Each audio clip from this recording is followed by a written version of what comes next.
Hello, welcome to another episode of Gas Money. And before we start, make sure you hit the like, comment, subscribe on gas.money.podcast. AG, take it away. Welcome to another installment of Gas Money Podcast. We got like the ultimate guest. He's not even a guest no more, I think. I think we got to get a contract ready for my main man, Charlie, in the building. What's going on? What's going on? What's going on? Glad to be here again. To my left is Toon. Don't forget the 100. Yes, sir, Ski. And just like cash would do to me, I'm going to let you guys know that nobody's exempt from getting cut or from being wrapped up in an ICE pickup. Cash is no longer here because his papers were incorrect, and we're just going to go over to my right, AG in the building. Yeah, I think they deported that nigga. I think it's talking that Native American shit. They sent that nigga back. I don't even know where they sent it back to. They on the Trail of Tears or something. But you know how this normally go, man.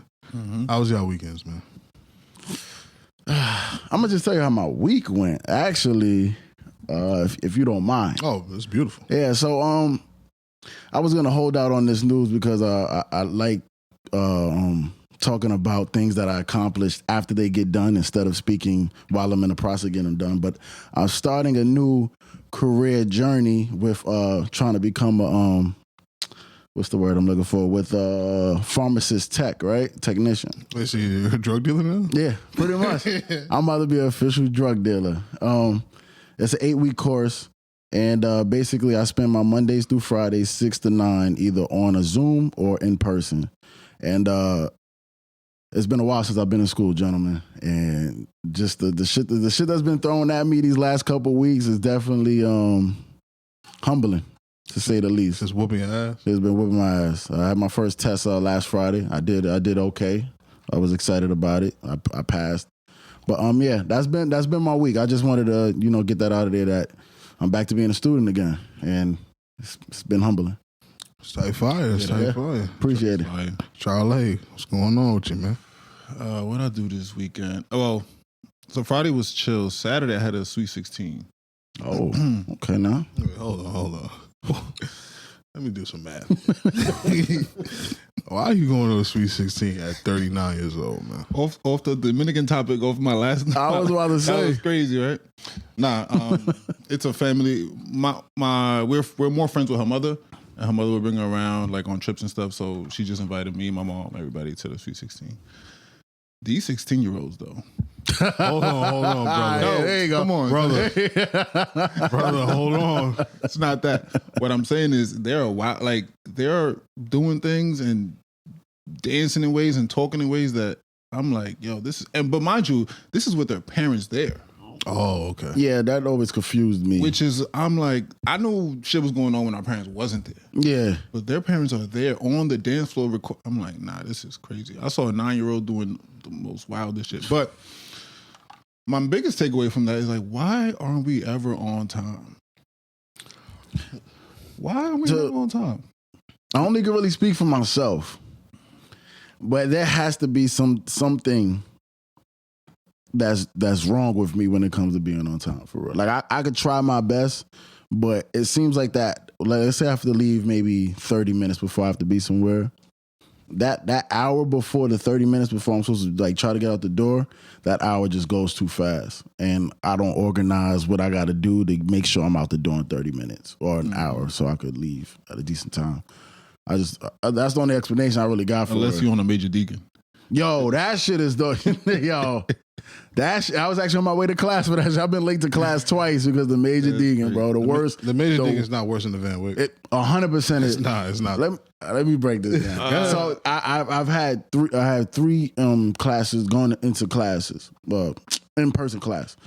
The first week I left an hour early just because I'm like, you know what? I don't know where I'm going. An hour should be regular time to go anywhere in New York. Like, let's be for real. I was late. I left 2 hours earlier the next time. Still 10 minutes late. You can't tell. If I leave anywhere and have to take the Van Wick, I don't give a fuck if I left an hour early. I'm making it to where I gotta be. Okay. The major deacon, that's not possible. Maybe you don't know how to drive. That's not possible. That's not possible. There's bro. no way you left 2 hours God forbid it's a Yankee game. Oh, yeah. Okay. Exactly. Yeah. Okay. You ain't gotta worry about that on Van Wick. And the Van Wick got a shoulder. If you had to get crazy. Exactly. Okay. Nah, but go on the Sweet 16 topic though. With the Sweet 16 was supposed to start at 7. What time they started? I think I was about to say the bride. I think this nigga's wild. I think the birthday girl came out at 9:30, 9:40. Okay. Oh, but isn't that normal though? Like, isn't she supposed to make like everybody else is supposed to be there by 7? But isn't I thought.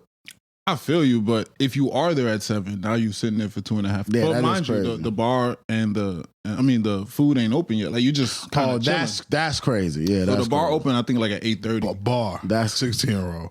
Open bar, by the way. And 16. I ain't seen nobody take out the ID. Yeah. All right. Oh, that's crazy. I'm just telling. It is what it is. If I speak, I think I'm gonna be real honest. I say this all the time. There's a spectrum of following the rules. Black people on this side, white people on this side. White people follow every single rule too much to a T. Black people don't give a fuck about rules, and being on time is a rule. Yeah. and that's the problem. But people don't realize how much being on top could affect your life, your stress level, your exactly. Yeah. You know how It's not- anxious you are when you late. Yeah. Yeah. That's bro. a different type of feeling. Yeah, That's a different type of feeling. Every minute feel like it's an hour when you late. Yeah. Yeah. And then you playing over in your head when I get to wherever I gotta get, now I gotta deal with explanation and shit like that. Yeah, bro. You can't even enjoy the music you play. Yeah. No, ain't no music. you just hear your car. Yeah, that's it, man. But Nah. yeah, the Sweet 16. But how was it after it actually started? Oh, I don't want to shit on it completely. The food was amazing. Catering service was amazing. The venue was beautiful. I don't have no complaints in terms of the service or how they did it. You know what I'm saying? It was just shocking to me because it's been a while since I've been around that age. Yeah. And, but they did a whole dance too, a whole routine. They had, So they really went all in. yeah, and they did their thing. What borough was this in? It took place in Jamaica. Oh, In okay. Jamaica. Cool. I haven't been around kids that age. 16, 17, 19. I used to work at the YMCA, so I used to be around them a lot, so I kind of understood. But I don't know, what are they into now?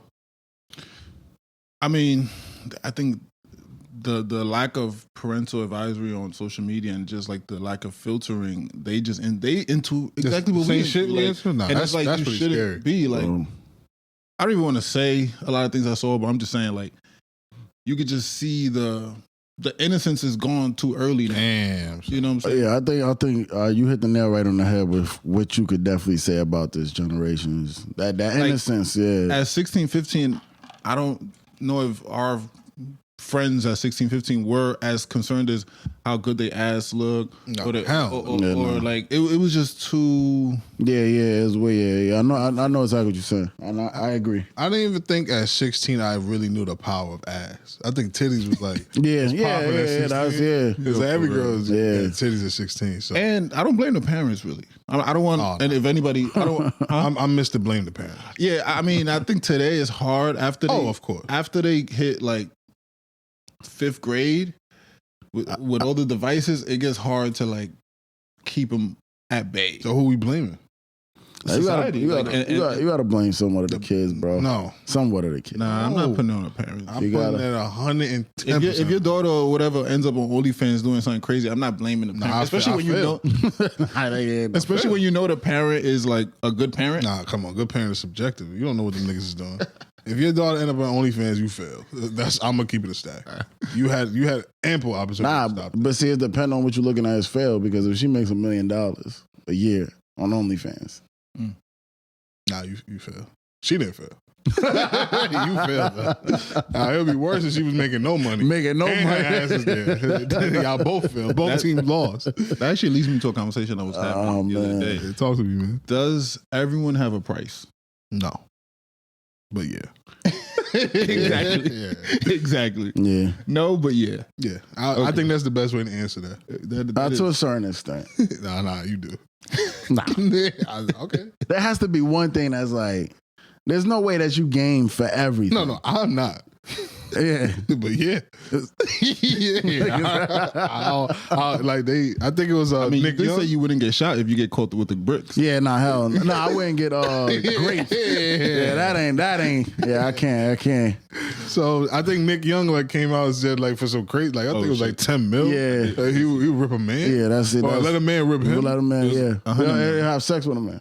So consensual sex with a man for $10 million or some shit like that. It was 100 mil. 100 mil. That's not enough money to rip a man. But is there enough money to rip a man? Like you are doing the ripping though. Nah, it's not enough. I was watching a TV show the other day. This is the topic I need cash. No, I don't even want to touch this. But if he was here, like, he's talking about bugging out. He feel you always need more money. So $100 million would be nothing for him to do whatever. Yeah, but it was some show, Animal Kingdom on Netflix, right?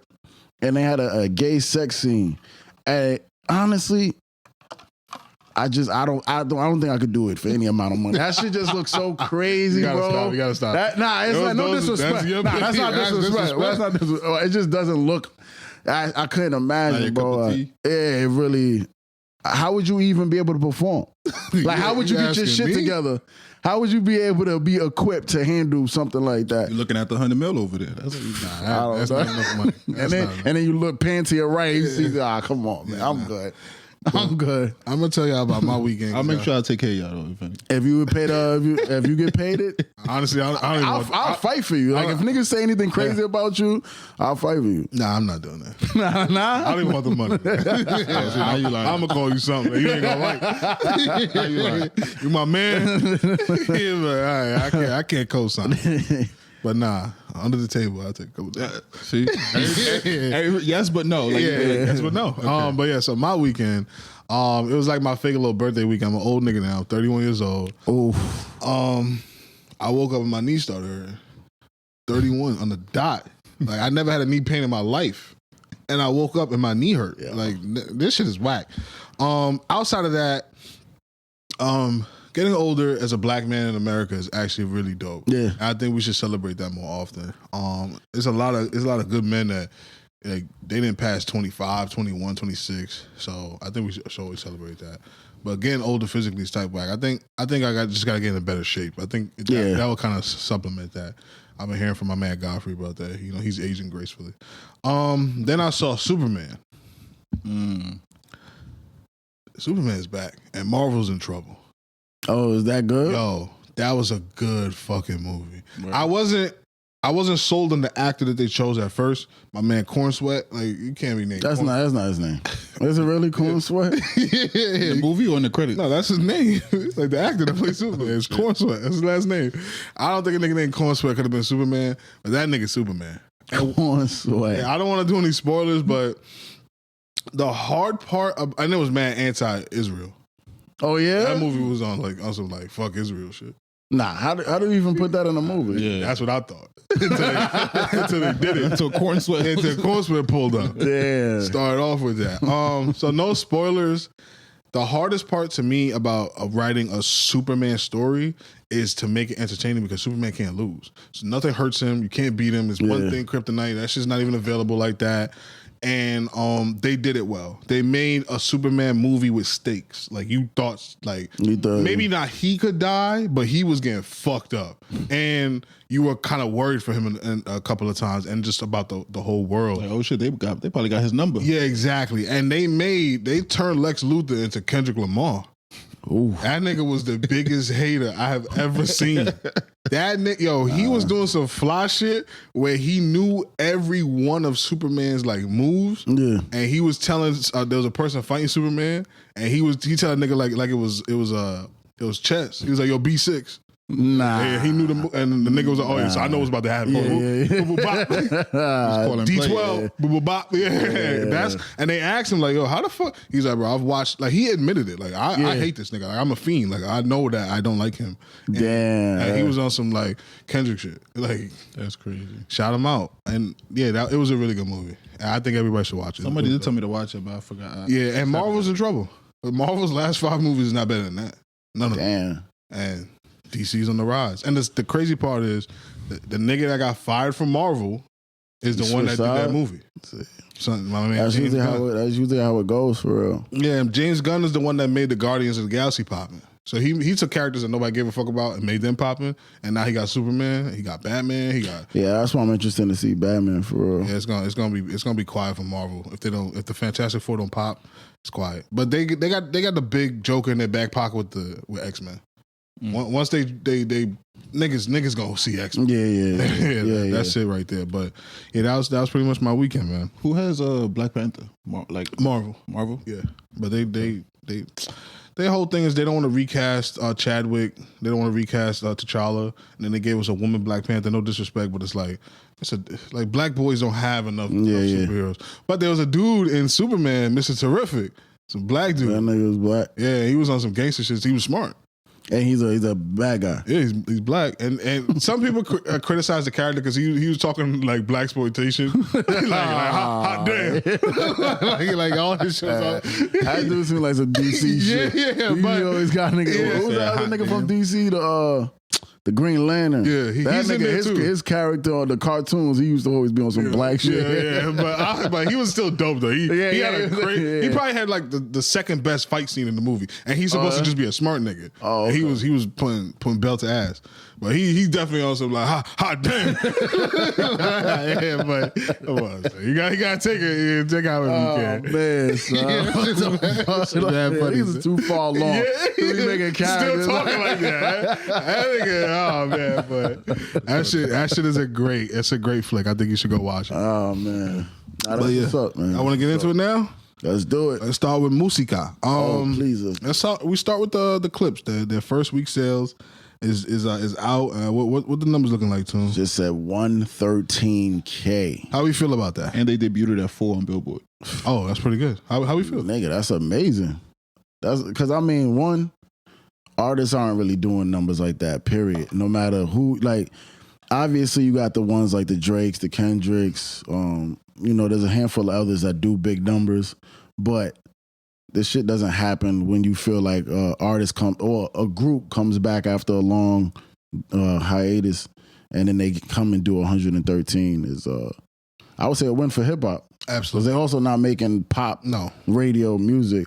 Also what they did, which I feel people should try to get back into, is that they actually had a rollout. They had a fucking rollout. Yeah, them niggas were promoting that shit for weeks, maybe months ahead of time. And we actually had a clear release date. So I think that's another thing that helped as well. And they did every interview, everything was fire. Every interview was different. Mm-hmm. They should have came on here. That's my only knock. That's a fact. We should have had them on here. We could have spoke about them being from New York. Toon, you ain't have that poll, Toon? I did, man. It was hard to reach them niggas, man. It's two of them. Malice ain't answering no call. Did you put amen at the end of the text? Nah, that's probably what it was. That's probably what it was. It's definitely a win for hip hop. I seen a lot of rumblings. Do y'all consider them an independent act? Absolutely not. Okay. One, they are backed by Rock Nation. Okay. Which, come on, we know what Rock Nation is. They might as well be a Def Jam or some shit like that. And then they got they also backed and co-signed by Pharrell, who was backed by come on, we know Louis Vuitton. Yeah, like so who produced the entire album. By so I don't think on paper they may be independent, but connections is everything. Yeah. Another question I have for y'all. There was rumblings that Pharrell lost his fastball because Chad and him don't fuck with each other no more on the beach tip. How did y'all feel about the production? Oh, the productions was amazing. It didn't feel like different though. It felt like a lot of Kanye type production. Like it kind of I feel like you could tell Pharrell apart from other producers because every great producer pretty much has their own sound. Yeah. But I kind of felt like it was like almost like Kanye type production beats and shit like that. Got you. So you think he needs Chad? Maybe not need, but he ain't have Chad in a while. So and he's been making hits. Yeah, maybe not need, but they jacking that his beats have I will say though, I don't particularly agree with the Kanye B side. I just know that on this album, he heard what y'all was saying. He said, "Yeah, I'm about to show y'all." And I don't need Chad. And I think every 90% of these beats make me do the ugly face. Yeah, they hard beats. Before the even bars come on. Like, I don't even know who shine more. I mean, I feel like Push don't get a fair shot because we know Push and we know what he do. Yeah. Since Malice been going so long and Pharrell been off the game. I don't know who shine more between Pharrell and Malice. Like, Pharrell with the beats, just the way that So Far Ahead, the So Be It, the All Things Considered, like all of them. Not to cut you off, I think I would have to go with Malice just because the nigga didn't curse.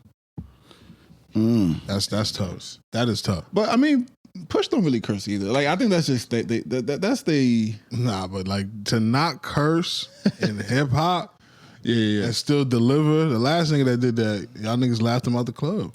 No, this was a millionaire.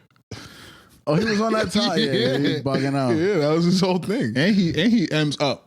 all our bitch ass. Yeah, he's smart though. He's smart. But y'all laughed him out the club. I remember. Yeah, because nigga, come on, bro. I remember. You can't be rapping like that and not curse. Rolling. Yeah, you gotta curse. You gotta curse on a song like that. Malice got a couple of verses on there that disgusting. Chills every time, bro. Yeah, he's a and the church flips. Oh yeah. He said, "I came back for the money. That's the devil in me. Yeah. Had to hide it from the church. That's the Jekyll in me." Like, I mean, it's high level rap. It's high level rap. I do love the fact that we are in a space that I don't want to say the cliche, corny bullshit. Oh, real hip hop because it's all hip hop. Let's be real, but it's restoring the feeling, and it kills the whole mantra of you can't be rapping at 50. Them niggas is both like 50 years old. Yeah. So it's really nice to see. Some people didn't like the rollout. I love the rollout. I think everybody can't be Beyonce. Yeah. The problem is niggas think they all Beyonce. Yeah. Beyonce ruined the game with that whole surprise drop. Yeah. Like, I don't gotta do a release date. I think the Clipse set the bar, and hip hop is in a bad place right now, whether we want to admit it or not. Like, we don't have no like Billboard shit is not really popping like that for us, like overall. And I think this will kind of bring the culture back to, hey, we got to make quality music with bars, not just, we just want to sing and dance. Yeah. So shout out to Clipse. Yeah, that's why I feel like that Jack Boys 2 album, even though I only like 5 songs off of it, but I get it as an album for his label. His rollout was having rappers stand in front of a black Ferrari or Lamborghini. I don't know if you saw like 20. Oh, so that's what that was. That was a rollout. So he was delivering the cars to them, and they were just standing in front of the cars. Or because the car had the Roman numerals 2 on the side, and that was him. Because remember, the first album he was in a Lamborghini or Bugatti with Pop Smoke.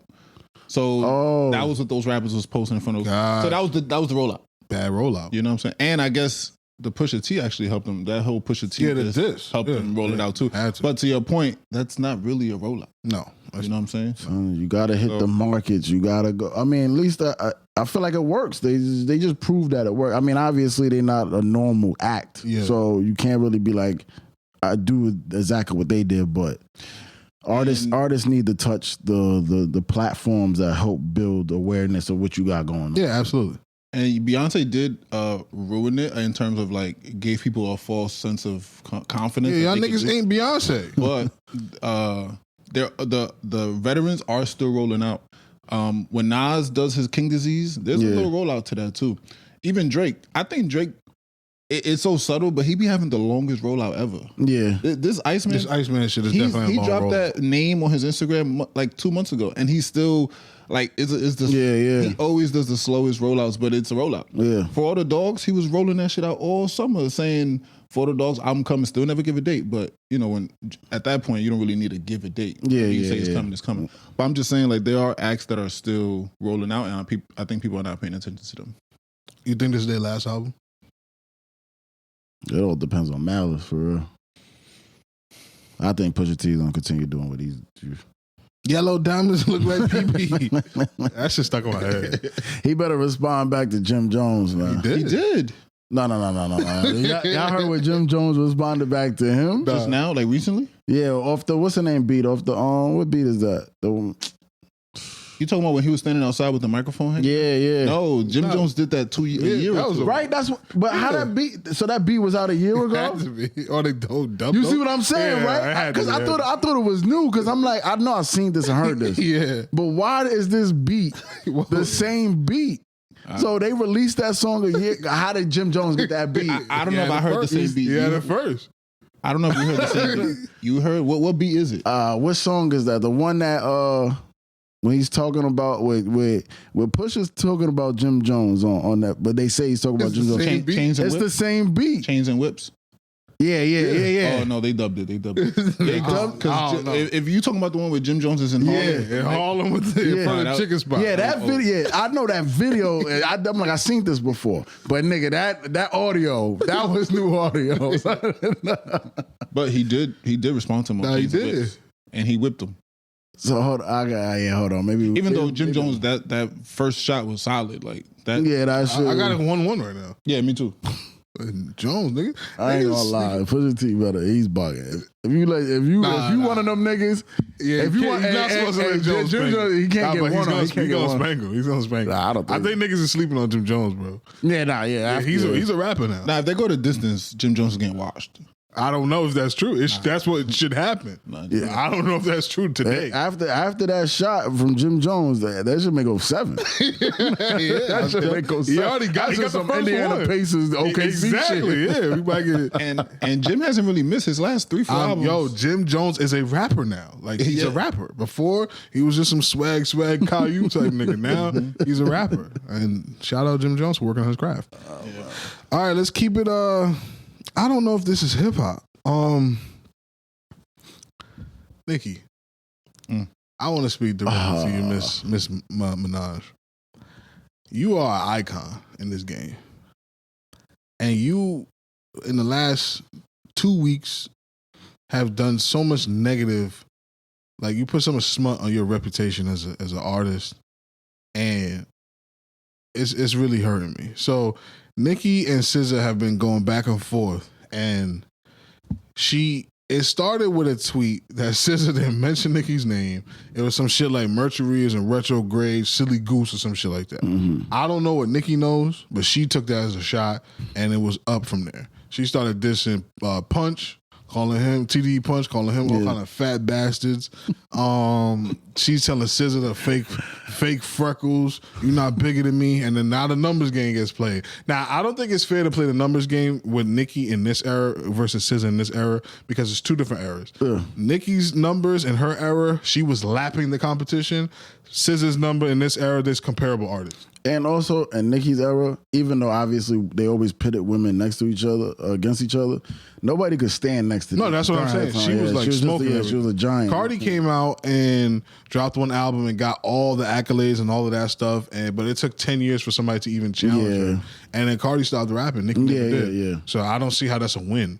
But she's just not doing good for her reputation. And like, I don't want to talk about people's families and stuff like that, but then like, shout out to Slime, but like, this is Nicki Minaj. Like, why is she? I ain't want to talk about I ain't gonna lie, bro. I always got like the impression of like Nicki really isn't going to gracefully bow out. Like, I think she's gonna be like, the Shaq of her lane. Where she's wearing a fucking Suns jersey right now. Yeah, type shit. Like, because as fans, we always will say Shaq is easily the most dominant NBA player of all time. Like, we say that about Nicki. Yeah. Nicki is the most dominant women rapper of all time. Yeah, but on that tail end of your career, you're bugging, and also you one of them announcers that be on the hating shit. Yeah. Like, she literally has beef with every. You're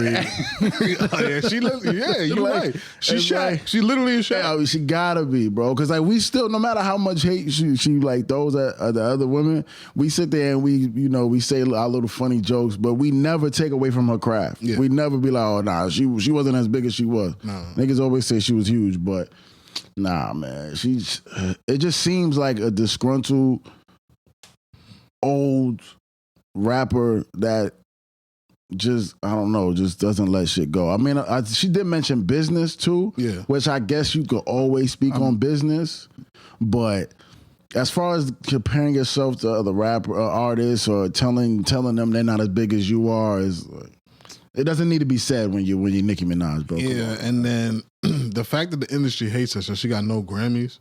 And everybody just gets to dunk on her with the, hey, I got 9, I got 4, I got 1, I got 3, and she got 0. It's bad. Yeah. It's bad. It is a testament to. It does give a little credence to what she's saying now. She is too wild with how she's delivering it. I think that crash out on SZA was too far. It wasn't necessary. But I think Nicki been in the game so long. I feel like she got to know something we don't know. Yeah, and she is irate, I guess you could say it, or impulsive sometimes. But I don't think she's mad for no reason. And I think SZA just caught the anger of part of it. But she's going at Jay. I think it's about she's saying Jay or Roc Nation owes her money. And I think they said, actually, you owe us money. Yeah, that pissed me off. I ain't gonna hold you. Nigga owe you bread. That's the argument from the beginning of time. You saying the label owe you something, the label saying you owe them something. Yeah. Right, but look, I don't know if you know what happened with Justin Bieber. I mean, I hope everything's cool with him, but he just did a lawsuit where he was suing Scooter Braun. Yeah, I saw that. Yeah, and he lost, and now he has to pay Scooter Braun $26 million. Before the lawsuit, Scooter said, yo, you owe me, I owe you. It's a wash. It's a wash, yeah. Justin said, nah, I want my bread. Lost, and now you have to pay me 26. So, I mean, sometimes the artists do be right, or sometimes the artist is wrong. I mean, I figured, like, when you're a big artist and you on a label, I think you kind of should understand that it's probably most likely you owe them money. Yeah. In the sense of, like, just how the contract. But not when you Nicki, though. Nah, because you got to think about it. You got to think about it.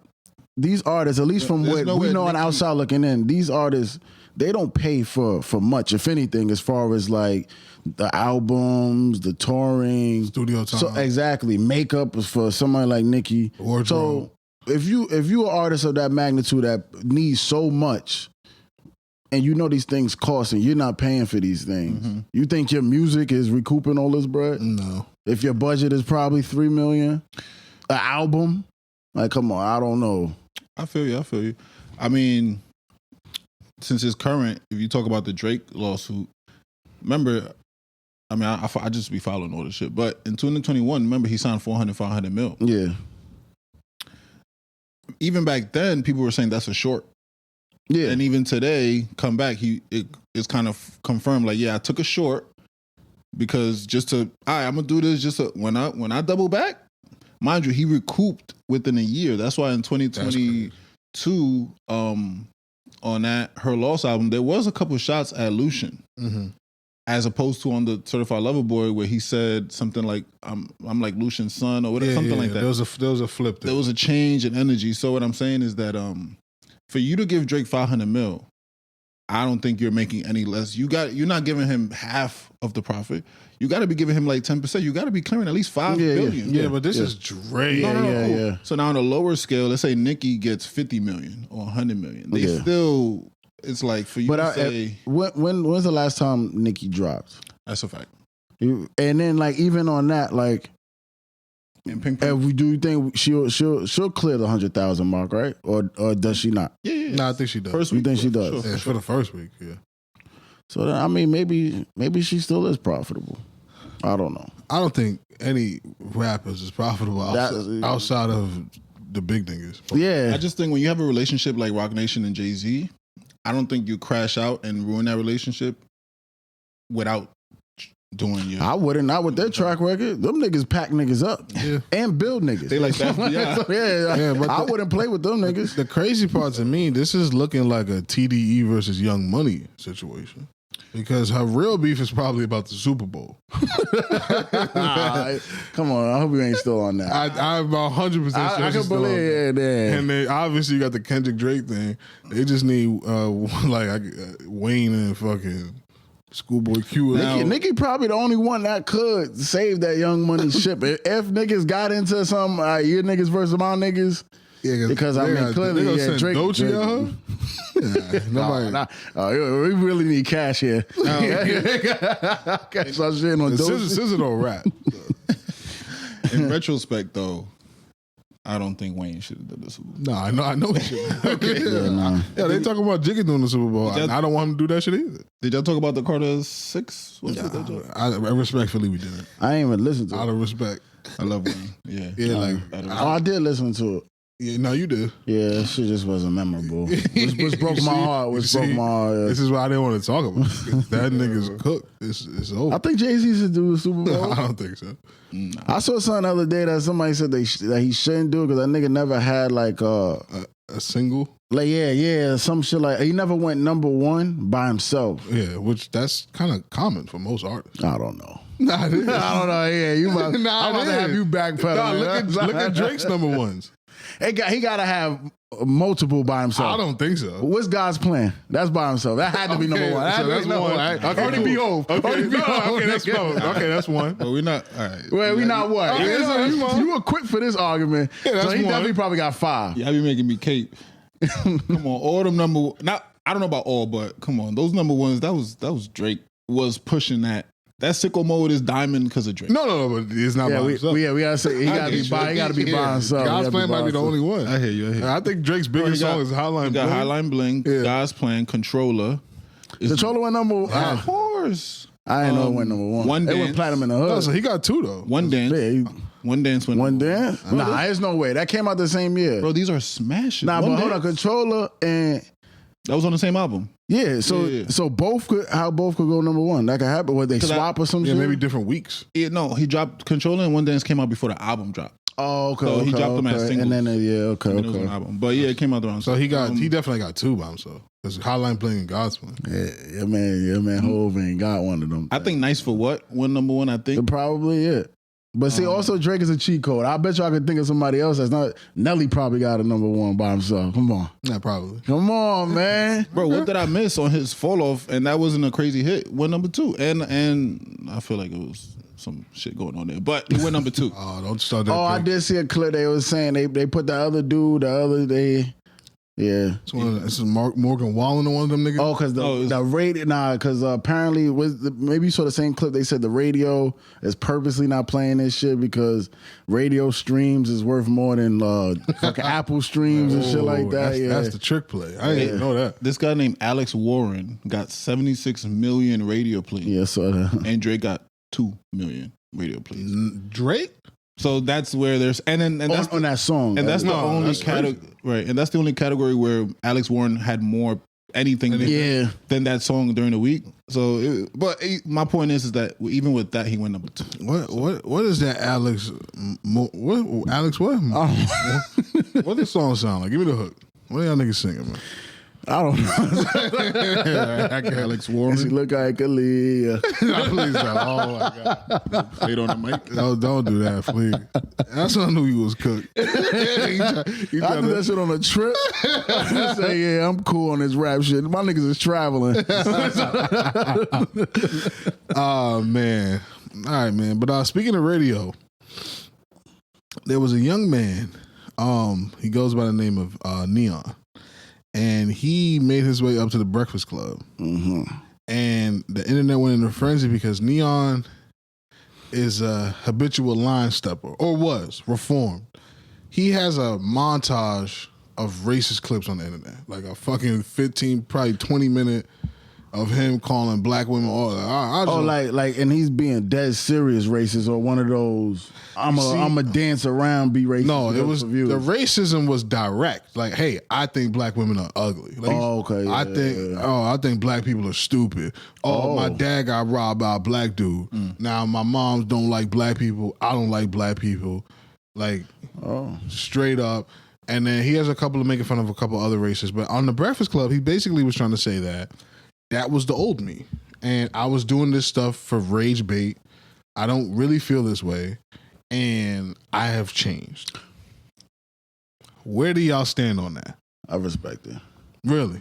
I don't respect what he did, but I don't detect a lie in what he said. If you're not lying in your explanation, even though I don't like your answer, I do respect honesty. Okay. So,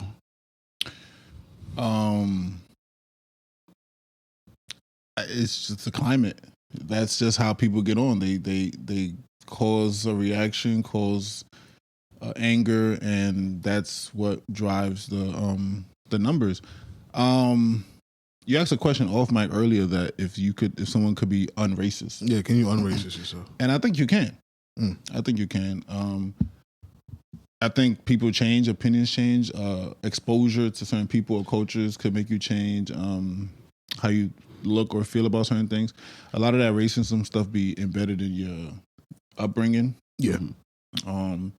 The same way a good kid could go to turn into a hood nigga and a hood nigga could turn into a pastor. I think you can realize like, oh, that's wrong. Like, black people are not all like this, or white people are not all like this. You know what I'm saying? And that whole thing that black people can't be racist, I don't believe in that either. Like, okay, we be mad racist too. Okay, so I think the problem with that statement is racism is a very specific thing where you have control over another group's, let's say, economics. So let me give you an example.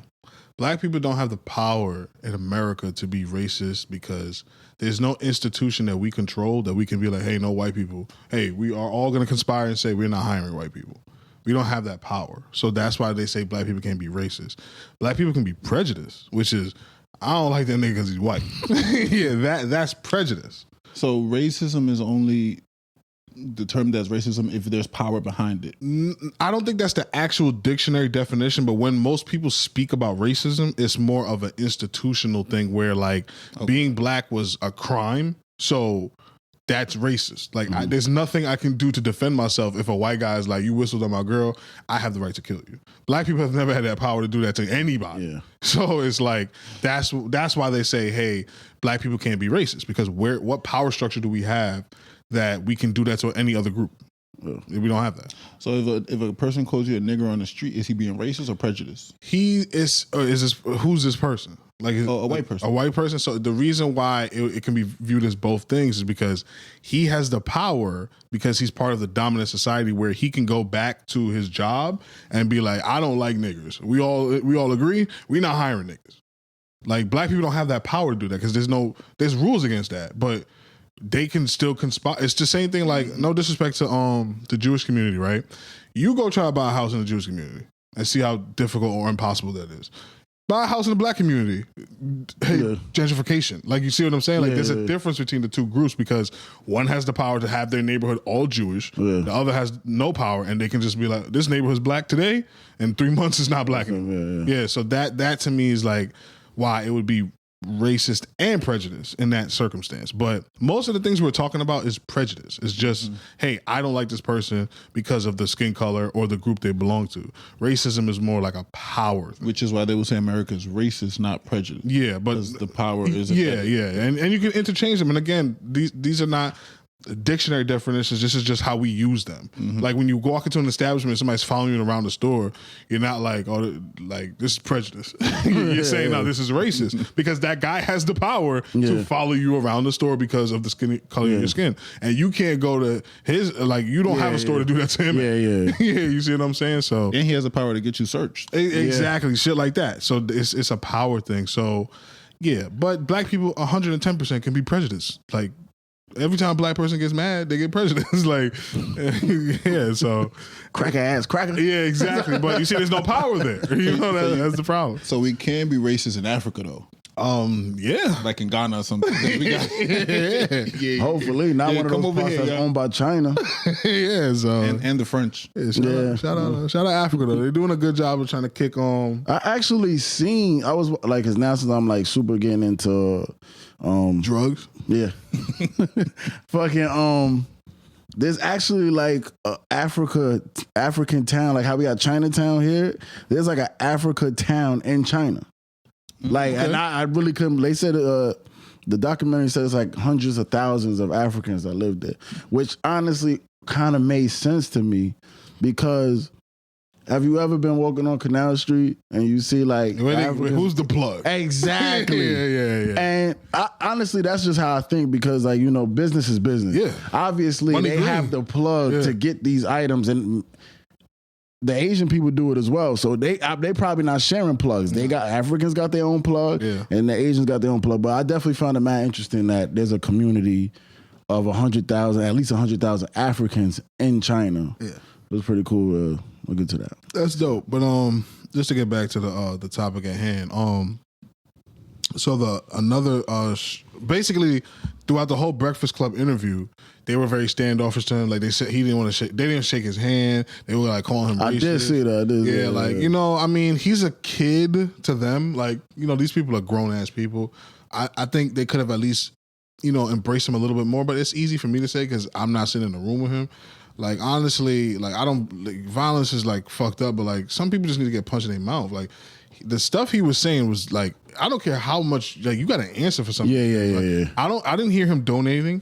Like you got to do like a little package if you want to be. Did he put on a black streamer? Has he ever like that wasn't already on? Like did he grab some kid on YouTube with 100 views? Like you know what? To pay back to this community, I'm gonna grab 5 streamers that are struggling just to show that like I fucked up. Like you can't just apologize with words. There got to be some actions behind it. I don't think he's doing these things. I don't like Cash is probably the person to ask because he's into the streaming thing. I don't know these niggas like that. To play devil's advocate, it's like why the Breakfast Club have him up there? Oh, you know why? So then, like, what are we doing? Let him stream. Yeah. So what are we doing? The game is to be sold. So if you invite me up here, you should at least respect. Yeah, be respectful because I'm not coming up here as a nobody. Yeah, it's a look for both teams. Exactly. So like, and you niggas could decline. I've heard them say they don't want Birdman up there no more. They don't want Dame Dash up there no more. Yeah, when Troy Ave used to go up there, Charlamagne was like, I'm just not gonna be here. You see what I'm saying? So you purposely, this guy's past. You have him up here because it's helpful for you. So like the least you could do is be respectful. On top of him being a kid as well. Like, I just didn't like that part. And he was actually being very like sincere, at least from what I saw about how he was like, yo, that's not me no more. And they just kept hammering that to him like, hey, you didn't say this. You didn't say this. He was like, yeah, but that's not me no more. But then I just looked it up. He's 20. Yeah, he's I ain't giving him kid. No, I'm saying, but when he was doing it, he was 17. Yeah, 16. he was that ain't a kid. He ain't a kid though. I ain't gonna lie, nah, bro. I'm sorry, we not doing that shit. Okay, bro. Okay. A kid, that's more 10, 11, 12, 13, 14, 15. Remember, he's also not black. Yeah, so he might not at 16 also not really understand. A 16-year-old Indian kid is not the same. I don't give a fuck. That's not my fault. That's true. But independent. Because the world is more harsh to us. A 16-year-old black is an adult. Come on, man. That's a fact. So then, who's he being judged by? The blacks. The blacks. So we judging them under the same book. Rules, Come on, man. Hey, I don't think that's fair. Get the fuck out. I'll show you mad things that ain't fair. Nigga. I didn't watch the whole interview. Did they even? Was it all that?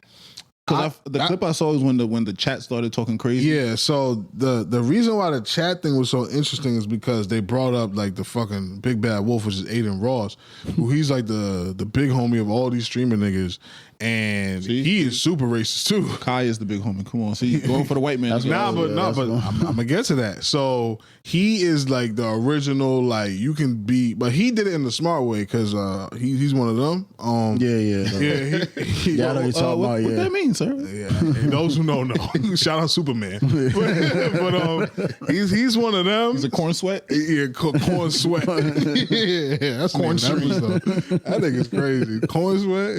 If I become an actor in my last name, I'm changing that. Yeah, you got a Jamie Foxx the joint, you know? Yeah, you got CornSweat got to be up there with Chamberlain. Nah, hell no. CornSweat? Come on, bro. Yeah, they don't get no more whiter than that. Yeah, but that's just like Chamberlain. That's a black man. CornSweat. Yeah, you got to see how you spell that shit too. That's a crazy. Yeah, that's about that probably made me change it. If it don't look like how it's supposed to look, I don't. I'm about to look it up. Look it up. It don't look like it's pronounced that way until you hear that nigga say it. CornSweat. But yeah, exactly. So Aiden Ross. His racism was like he put like 2 black people in the room and watch them fight and start doing this. That's the type of shit he's on. See, but all right, no offense, but that's funny. yeah. So his attempts are more like hey, I ain't racist. Yeah. This is just how they are. So and they weren't there against their will. Yeah. So I ain't gonna lie, that's funny. That's pretty much the type of time he was on. So he kind of set the tone. My fault.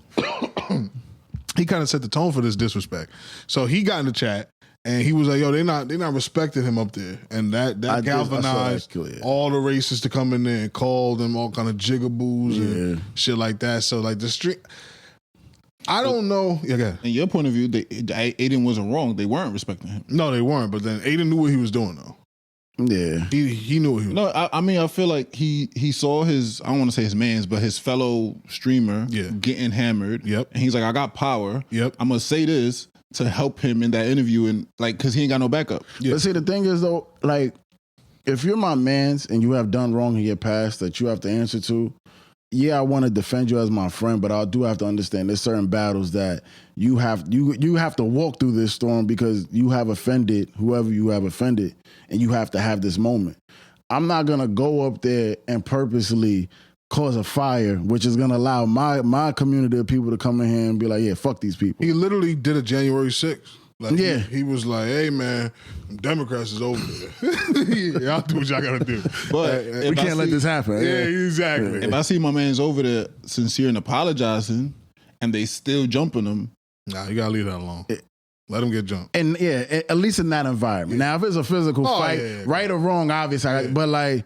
You did some things you had to answer for. Yeah, you feel me? Or you speak on it after the fact. Don't do it live in the moment to allow your chat, because they basically just stepped on everything he tried to do. Exactly. Like, they proved his point. Because now look, your community is full of them same people. Yeah, like you changed what they didn't. Call him a monkey. Like, come on, man. Like, that's the shit I don't like. Yo, and then Kai, people are son knows, man. He son knows, bro. Kai came out recently and said that, you know, Aiden Ross and his team, like, he overheard, like, Aiden Ross's manager calling him. He called him. 4 o'clock in the morning. He called him. I watched it before I got here. Talk to me. He called him. He called him, and I guess Aiden Ross' birthday was the next day. So he was calling him, basically giving him the rundown, telling him, yo, pull up. We're going to make sure the jet is ready for you, blah, blah, blah. Obviously, Kai being who he is, last minute, he said, I don't think it's going to work for me. Then the manager, I guess he was drunk or high or whatever, he's continued having the conversation like, Aiden Ross got a gambling problem. He's losing millions. I'm going to go fuck with the FaZe niggas. Okay. No, the FaZe guys.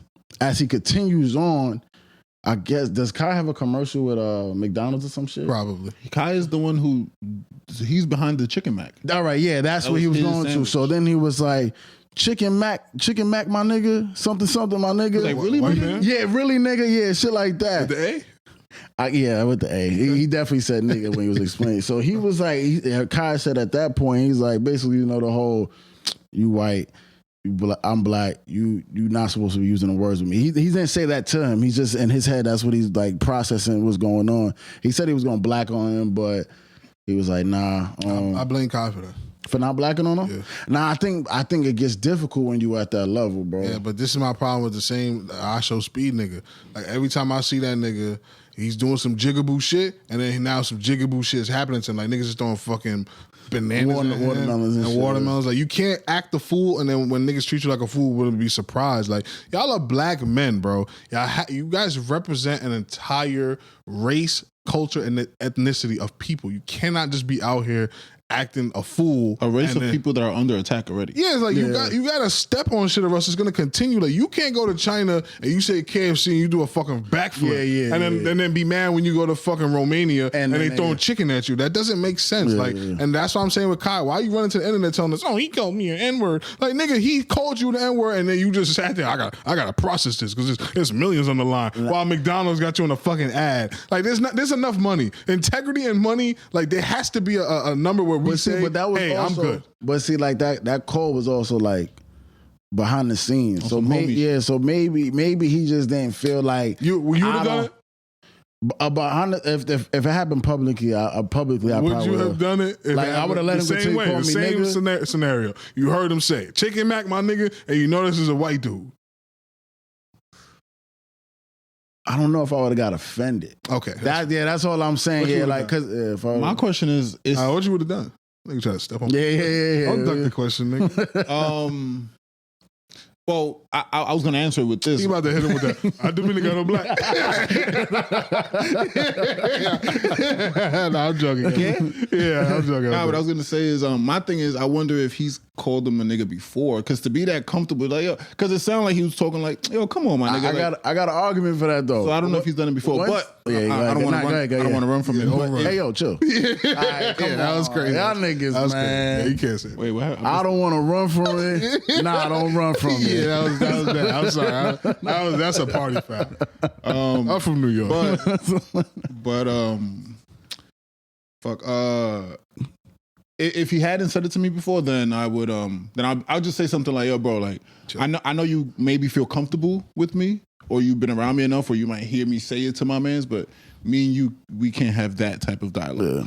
Yeah. And I'll give you an example. I'm obviously not gonna say no names, but there is somebody at work that when we first started working together, he would make those jokes of like, he'd be like, and he's Asian. Yeah. And he'll be like, what's up, my nigga? Like, you know what I'm saying? Or like, but he'll say with a smirk, like, he know he's doing this wrong. Yeah, to let me know. Yeah, I don't like that. But the smirk would be to let me know that he's joking. Oh, to disarm you. Yeah. Nah, big black man.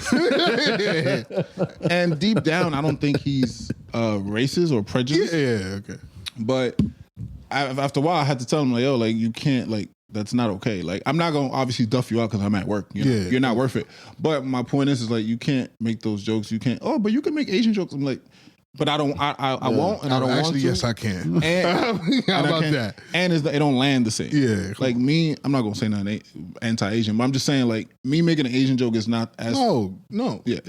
And you can make a black joke without saying nigga. Like, why we not like making that point? Like, you don't got to say nigga to make a black joke. Now, what I won't do is blast you months or weeks later on stream if I didn't say nothing to you, or if you said, you know what, I understand, my fault, I shouldn't have said that, whatever the case is. Yeah. Now, if you was like, fuck out of here, I'll say what I want, then maybe I could blast you or this and that. But if you didn't say nothing to him, or you did say something to him and it was a peaceful like understanding, then I don't think you should have blasted him. So can I ask both of y'all a question? How do we know this happened? Because of who?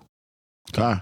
So you see, like, Kai's background also, I think we was in the same rant. I don't know if it was before or after the part we just discussed, but he definitely was saying the shit about he don't feel comfortable being around Aiden Ross when he's streaming because of that racist shit that be going on. Yeah. So I guess maybe it was just a whole bunch that like, and then you also got to understand though, these niggas be streaming everything. So everything is content. So I kind of do understand when these group of niggas just speak on shit that we be like, nigga, why we need to know about this? Because we have to know about this shit because that's literally their job, is to tell us everything that's going on in their life. Now, Aiden did call that manager on stream live recently and asked them, after Kai did that, and asked him like, yo, why'd you say that?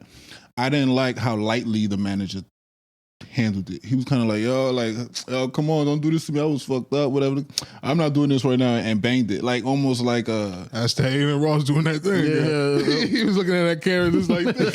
So why'd you say that?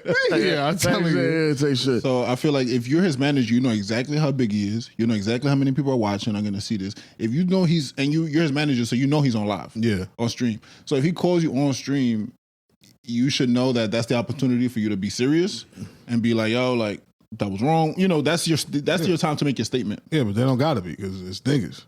And Kai Cenat chose his fucking dollars over. Nah, when the fuck he do that? When he didn't tell that nigga, hey, chill out. Man, we don't know what type of nigga he is though, and I mean that in the sense of not the white nigga. Nobody scared of that nigga. I don't know what he look like. CornSweat. But like, I don't get. Kai doesn't strike me as a nigga that's like I'm stepping on anybody that says some weird shit. Tough. Like, I'm not saying he got to be tough. Like, hey man, show me some respect. Like, that don't make you tough. Meaning just in the sense like you could be offended and be like, yo, I'm just not gonna be around this nigga no more. Then why bring it up to our attention? You know why? And that's my problem. For what? For money. For money, right? Monetary gain. Just like, yo, you ain't gonna see me around this nigga no more because his manager's a snake and he's a racist. All right, cool. And that call is hate. The Big Mac is probably the most famous fast food sandwich ever. Yeah. And I'm the first to flip it into a chicken mac, and that shit went viral. Niggas called it chicken nigga after that. Yeah, whatever the manager said. What he said? Nah, he just said, I guess he was just questioning on that shit. Like, chicken mac, my nigga. Yeah. So for me to do that, I was hate as a black man. Yeah, that's his point. And I'm not expecting him to understand my plight as a black man, but for me to do that as a black man and just how this sandwich went crazy and this and that, I don't think the first thing you should have been was like, oh, really? Just a chicken mac? Like, that's what they, like, that's a big deal. That's a big, you got McDonald's to fuck, like, basically what you said. I was about to reiterate exactly what you said, but yeah, like you said, bro. What you gonna make it, a salmon mac? Like, there's only, what other meat? All right, see y'all. What? What on y'all? Everything is okay. Like, yo, Cassius, come back. Man. Yeah, somebody gotta take the bullet. Man. They just losing their mind without that fucking sponge in the room. That's an A. I don't know. That's definitely got to be a new slur. That's about to get canceled. They created a new slur live. Yo, Cassius calling him a sponge. Cassius being on a sponge is crazy. That's wild. I don't even know. I bet like he absorbed. I ain't gonna lie, bro. That shit sound like a slur, bro. No, finish it. He absorbs what? Yeah, it don't even matter. Yo, Cassius SquarePants. Yeah, that's crazy. All right, let's we good on the racist streaming niggas? Yeah. Got any last words on them? Yeah, it's just society, man. You're gonna be dealing with that type of shit, bro. For real. All right, so we're gonna switch over. The 16-year-olds though should learn from what the fuck just happened, but they're not gonna look at. They're gonna look at it like, oh look, either regardless of, they just know like, all right, I'll do exactly what he did and just not go to the Breakfast Club. Like that's how they're gonna look at it. They're not gonna look at it as like, oh, I shouldn't. Niggas just gotta treat the world or these streaming platforms as if they on a fucking Call of Duty fucking room. Okay. Where you know there's gonna be racist niggas in here, bro. Yeah, that's a fact. That's it. You definitely heard mad racist shit on Call of Duty. Yeah, so it's like, yeah. All right, let's switch over to sports, but in a funny way.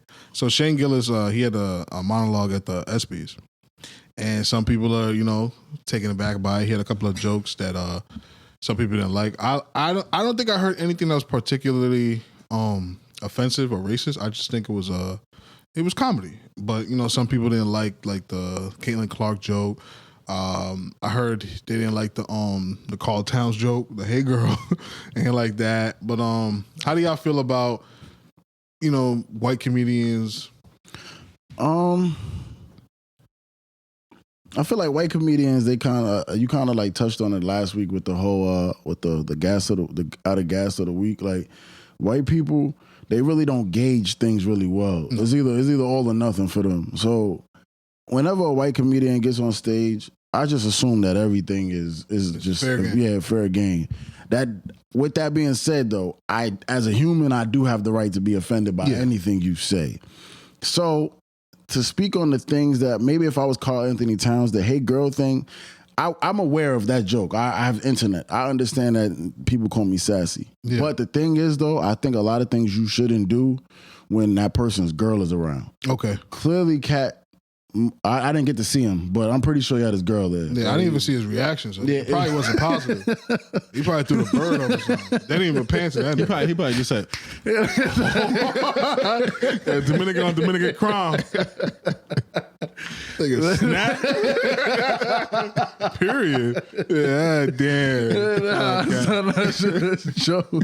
But yeah, now when the nigga girl around, there's certain jokes you shouldn't say. Just out of respect. He called him a bitch. Yeah, in front of his lady. Y'all dragging it. Nah, you don't think so, man? Imagine as much as we joke here and we make the little gay jokes and blah, blah, blah. Hey, yo, imagine I see you in the street with your lady and I'm like, hey, girl, to you. Because we sit here and joke and say random gay shit from time to time. That isn't like a little like, all right, bro, like, no. And you know me. That's a stranger on stage, like. Which is why I would take it less personal, and me and you are not Carl and Jordan, whatever his name, Jordan Woods, and like she knows this went viral, huh? His name Jordan Woods? Yeah. Nah, his name. No, his girl. I was confused for a second. She knows this went viral. She knows. I think they both probably laughed at it like, yeah, it doesn't look a little sassy. We're at the ESPYs. We've seen, how many Drake has, like, we've seen all the hosts. Roasting is part of it. Roasting is part of it. you because your girl is there didn't save anybody in that audience. Yeah. Everybody got it.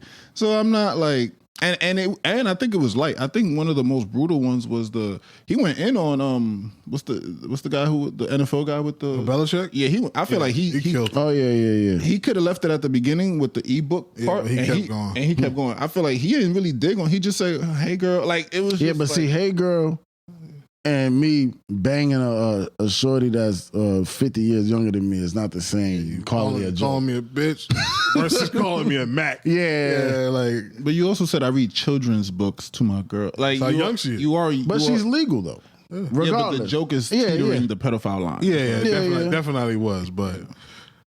And the Bill Belichick thing in the media wasn't a joke. No, that shit was dead ass serious. So you making a joke out of something serious as opposed to the car shit was. We all laughed at it. We know we assume he's not gay or whatever. Big purr. I ain't gonna lie.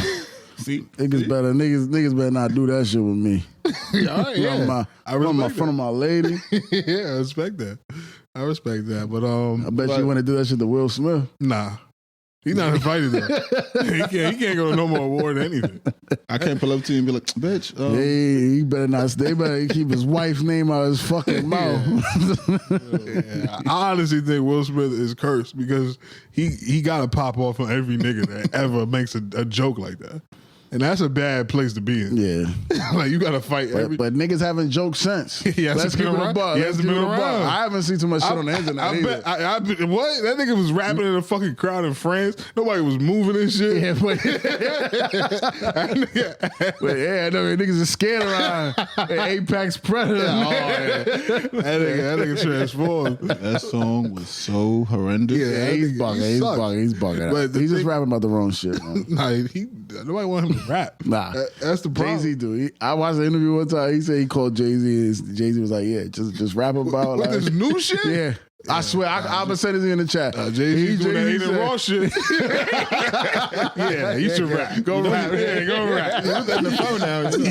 Nah, that's fucking jokes. I tell you, do that Aiden Ross. But all in all, I think the roast was comedy. It was funny. You know what to expect. Like I'm one of those people who give all comedians a pass. Maybe I'm wrong for that. No. As long as you don't say nigga or something. But nah, they say that too. Yeah. What's my man's name? The Mexican ginger nigga. I like to jerk off in front of women. What's his name? He's mad for Louis C.K. Oh, his stand up is full of the N-word. Okay. Well, talking about HBO. You put on HBO right now. That nigga's on there. Nigga on there. Then I'm not with that. But the Dave Chappelle's and we all get crazy. Chris Rock has gone crazy. Martin Lawrence gets crazy.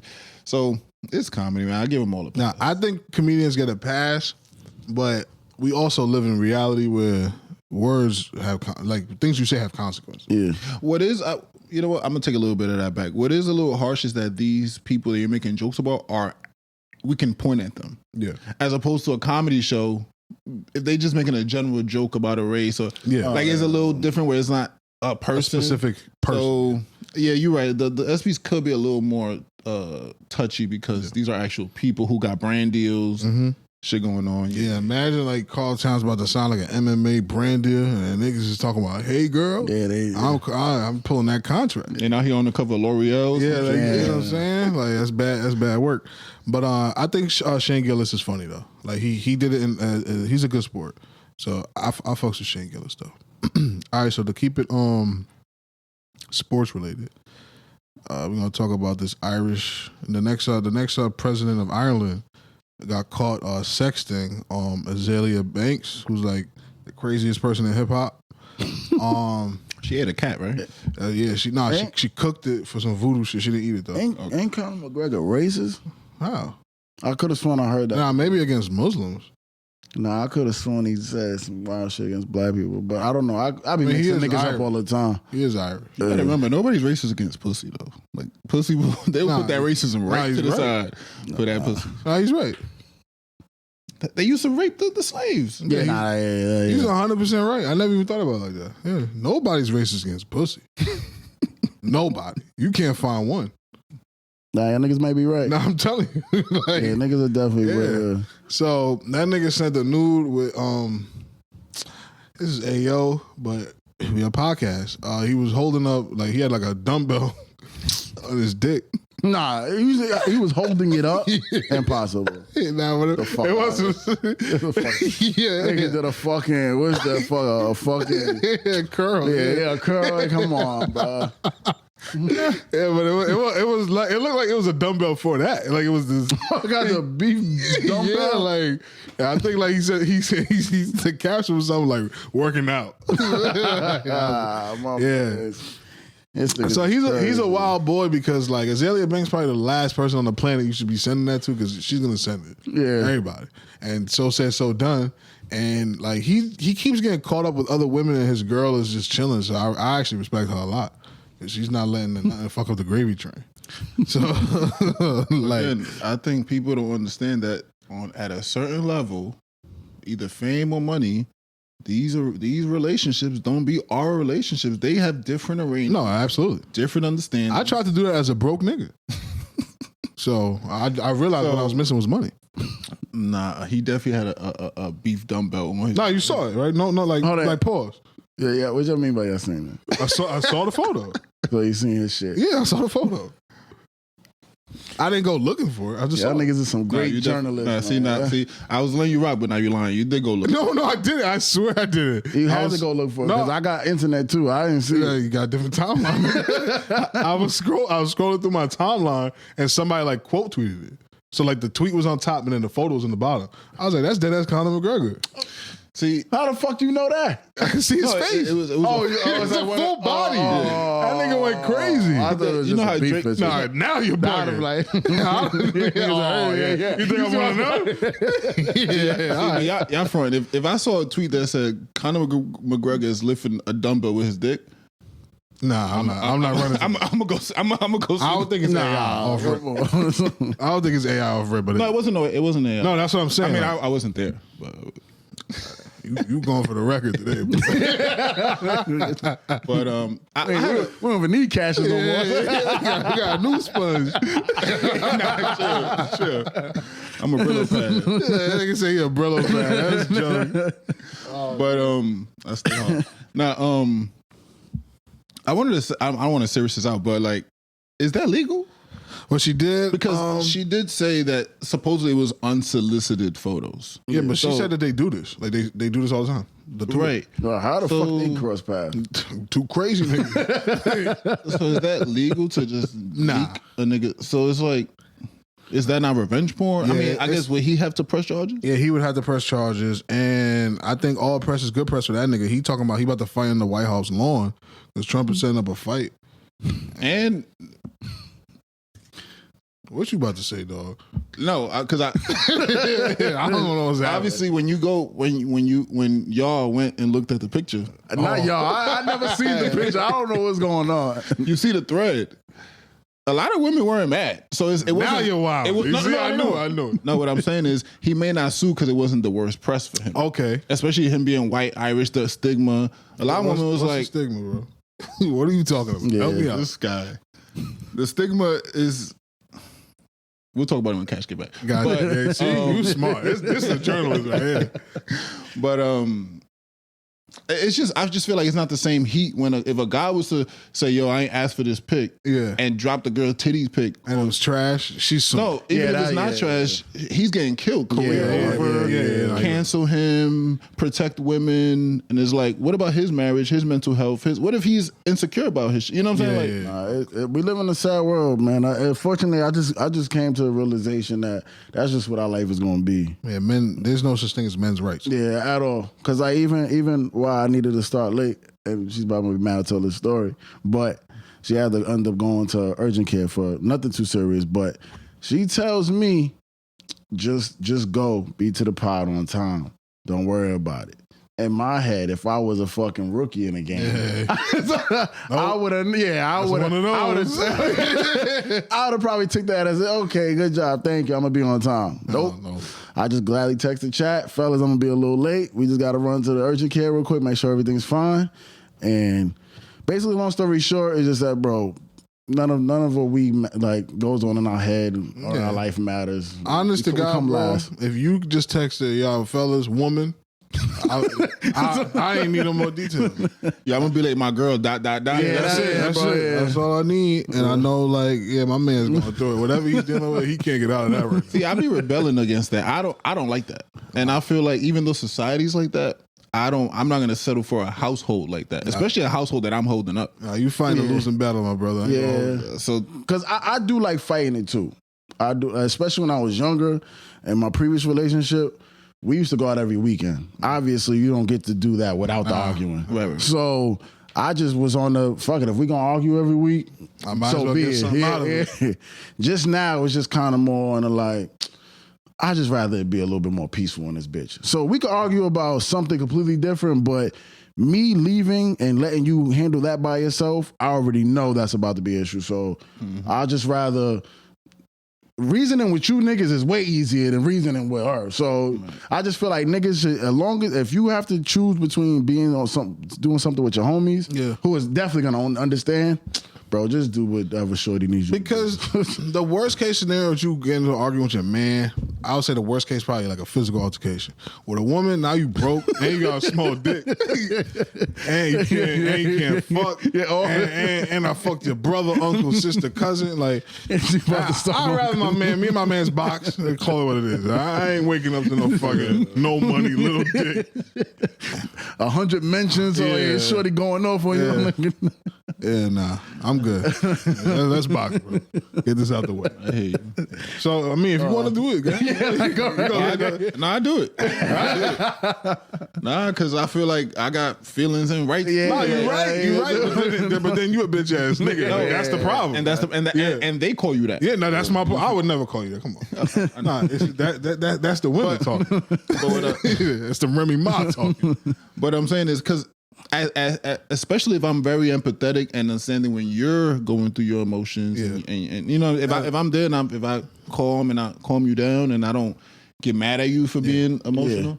If I'm having a day, don't act like I'm a bitch ass nigga. It's not allowed, brother. Can't have a day. Yeah, you really can. You can't. You really can, bro. Your day has to. You got that car ride home is your day. Yeah. And by the time you get in the crib, you better tighten that up. I showed my girl this reel on Instagram, and she agreed with me. It said that when women are mad, they torture everything and everyone around them because if they're mad, they feel like we all got to suffer. Everything should be mad. The TV's off. I'm not cooking. This and that. When a man is mad, he just be mad, but he's still gonna provide. He's still gonna get the car tires changed. He's still gonna whatever he gonna do. He gonna do. That's a real man. A lot of times, girls don't know when we're stressed or when we're upset. No, because we're trained to not let them see that. Because if they see that, we're trained to think that we're showing them a weakness. The problem with women is that they want to act like children, but set rules like they your mother. That shit can't work like that. But it does. They got the pussy. Yeah. So. Can't be racist against pussy. Can't be sexist against pussy. Can't be sexist. But why our dick ain't got value? Oh man, niggas is out here just giving that shit free. Shit free. Ain't worth nothing. See, but we not gonna act like they don't give it up sometimes. Oh no, that shit is free too. But it's niggas that's willing to do it and die about it. That's the difference. That's the difference. You probably find a couple of women out there that die over a dick. But if you line up 100 niggas, it's 99 niggas is dying over some pussy. They won't die over it, but they'll kill over it. Yeah, oh yeah, of course. That's easy. Killing over anything is easy. Dying over something, you not there no more. You gone. That pussy gonna still be there. And niggas, sign me up. I'm dying over that. Niggas is dying. Niggas definitely do die over pussy, bro. R.I.P. that nigga, but watch that nigga out of there. Let me get. I'm telling you, you up there like, oh shit, I shouldn't have died over that. Oh, you too late. A lot of niggas in jail for defending. For defending a girl and they girl outside fucking. That's just fucking that same guy. Like, oh, you showed him. Nursed him back to hell. They both come visit you in that shit. Damn, son. Me and him, we worked it out. Damn, just like that. Just like that. You did. We good now. He gonna talk to your probation officer. Damn, I'm telling you, this shit is tired. That's why you gotta be like, you gotta be smart, bro. Yeah, you gotta be smart because it's easy to get tricked up out of here, bro. You good? You try it, man. I hope. Yeah, let's not. There's a warning for this nigga. I'm telling you, you're going to have one of them out of gas moments. You're going to be right into this show. Yo, where's Charlie? I don't know, but this shit reads kind of like how he talk. Like, hey, I'm gonna call y'all from the urgent care. y'all was right. This week's Outta Gas. All it says, y'all was right. Shout out Conor McGregor. Shout out Azealia Banks. And let's Shout out dumbbells. Yeah, I want to see where he bought that. just go look up you got to go on Amazon. Yeah, just look up the dumbbell. 'Cause it was like it was like a size of like It was like a quarter-pound dumbbell for that. Like, it's like they made it for that. It was like I'm a doing dog something bone. wrong. Nigga doing fucking curls, dick ups and shit. Yeah. That was gangster of him for that. But I don't know if he wanted that out there like that. All right. Working now. Speaking of cheating on your spouse and shit like that, I think the biggest my exit stage, right? The biggest news story this week was the CEO of a company was caught with his the head of HR at a Coldplay concert. You know, they pan into the crowd because you know everybody's in their feelings, and they are hugged up like who was it? Like what's my man? It was the nigga that did the Super Bowl. Why am I having a fucking blank? My man, Alicia Keys and Usher. Yeah. That same pose. Yeah. It was hugged up like that. And when the camera pans to them, they both, it's the rookie. They did a rookie mistake. Now, I was not always the best man in the world to my partner, right? I just want to start off that. So I can kind of speak on these things a little bit. Not much, not too much. I never did no crazy shit like this. But he did a rookie move. What he was, and I spoke to my girl about this. What he was supposed to do was just hold it down. The camera would have panned, they would have been together, and they would have panned somebody else. The reason it went viral is because of how they acted. Yeah. So if they would have just held it down, like once he felt her jerking, he should have just tightened up.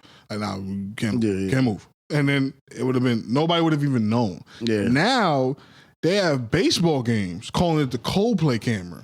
So now when they put it on people in the crowd, they all like, I seen some guy do it with another dude. That shit was mad funny. It was white boy humor. There was two niggas hugging up. The Coldplay camera came on. The niggas, so that was the rookie move, was them just not holding it down because it wouldn't have went viral. It would have just been two white people at a concert. What do y'all have to say? The Coldplay, the internet, 30 years ago, they could have had that same reaction. That shit would have never left the concert. Yeah, nah. That's what I was actually about to get at. Worldwide. There's something about, my favorite word is nostalgia. Yeah. So like I haven't seen a nigga cheat like that in so long that should warm my heart. Like, nigga, how, like, this in this world we living with the sneaky links and you got phones. There's so many ways to keep, the cheating to yourself into a minimum and being secretive with it. But to be outside at a public event, whether you're known or not, with somebody that's not your wife is literally early 2000s, late 1990s cheating, which, any form of nostalgia just makes me happy. So I was impressed to see niggas is still out there cheating like that. But yeah, like I said, people had to react differently. Shorty definitely did throw it off. So even if he would have been smooth, I think it kind of would have. He shouldn't have jumped out of camera. That's when he failed that. But I think her covering her face and all that, it just threw a whole little monkey wrench on. Oh shit. How the fuck should have put her in the Fiend, bro. That would have been it. They would have just panned right by them. Like, oh, cool, look, another couple. That would have been it. Even the GOAT of cheating commented on it. Future. That nigga was like, he's like, I can't save you, twin. Damn. How about getting his sauce back? And I said that too. The rookie move was way before that. The rookie move was going there with her. Oh yeah, that is the rookie move. But but she could have hit him with the like. I need some, I need to be outside. Oh, I don't know if y'all know. She's married too. Oh yeah, of course. So what do you need? Like, women. Y'all should both be trying to be super careful. Yeah, that's what I'm saying. She was okay ruining her marriage. He wasn't. And that's the difference. And that'd be the difference in that. But I will give him some grace though. Even though it is a rookie move, he's not expecting it. It's a concert. They probably drinks in. It just so off guard. The first thing you think about is my girl can't see this. Like, that's the first. And he's older. We're younger. We know how this camera. What girl? That should have been in his brain. I wasn't even there. Yeah, like you gotta play it off. Like, hey, there's no way that guy's in a relationship. That's how it should have went. Like, you gotta if you're gonna do shit like that, you gotta double, triple down. Yeah, I just think you shouldn't even be in that pose. No, that's what I. Of course, that was the first thing that. That's he was giving wifey material to the side chick. And that's his first mistake. But once you're already in it, you got to be in it to win it. So you got to just, hey, the camera about to pan. I'm on the jumbotron right now. I ain't breaking a sweat, and it's gonna pass. That's it. Mind you, he wasn't the first couple that panned to. Yeah, that's my point. You know they. It's gonna happen. It's gonna happen. That nigga wasn't paying attention. He putting his shit on her back. He telling a whole bunch of shit. He was paying attention because when they panned him, they were both dead on the screen. Like, oh, that's us. Like, but my man was in La La Land. Yeah, I'm telling you, he was trying to get that shit half hard on the back. And then when she moved that bone, he had to crouch down to hide the shit. Oh man, yeah, that's tough. I mean, I always feel for a nigga that get caught in the situation. It's over. Especially when you playing with some money too. Yeah, it's over. His wife took the name off the Facebook. Yeah, it's over. He resigned from the company. Yeah, that's where it gets whacked. Yeah, so it's not worth it. It's not worth it. It's never worth it. And then your stomach's still in knots. Yeah, forever. And you fucking the girl, you fucking the HR girl that you hired. She can't work ever again. There's no company hiring that. Yeah, hell no. I mean, nigga, some CEOs. Man. Oh no, yeah. Some nigga that want to double bike. That nigga said, I want to go viral too. Yeah. Oh man, bro, you giving it up like that, Shirley? Facts. Yo, now, damn. And what no one talks about is how her husband's feeling. Oh no, nobody cares. Going back to no one. Yeah, he can't even stay. That's the whack part. If he wanted to stay, he can't. She could stay and she's strong. Yeah. And like this and that. Like, he gotta go. That nigga gotta leave his bitch because she fucked up. Damn, could you imagine? Imagine, starting over your life as a 50-year-old white man. Yeah, just trying to date again. Yeah, just got cheated on in front of the world. Why she cheat? That's gonna be the first question on the first question. Yo, what happened? Like, why she cheated? Oh, that reminds me of something. So I'm watching a clip and I'm having a conversation, and it's basically this girl is on this on TikTok, basically saying how her baby father kicked her out, right? And he technically kicked out the kids because she took the kids with him. Okay. Now, the first thing I asked the person was, what the fuck she do? Niggas, unless I'm bugging, niggas don't really believe in a girl. No. So I'm like, why the fuck? That's a legit question. Yes. Like, I understand women leave niggas all the time because they just find another nigga. Exactly. But niggas do not leave. Niggas do not leave their girl. No. And she couldn't understand while I was asking that question. She just figured I was just being some type of asshole nigga because men don't leave. The only time niggas really leave is in a situation where it's a public cheating or public something like that's when niggas leave. But most niggas get cheated on and don't leave either. Like it's the public thing that ruins it for men. I gotta fight you on that too. Niggas do leave. Nah, find me a nigga that left. Find me one nigga that left. Just pan your head to the right. Like, you be leaving?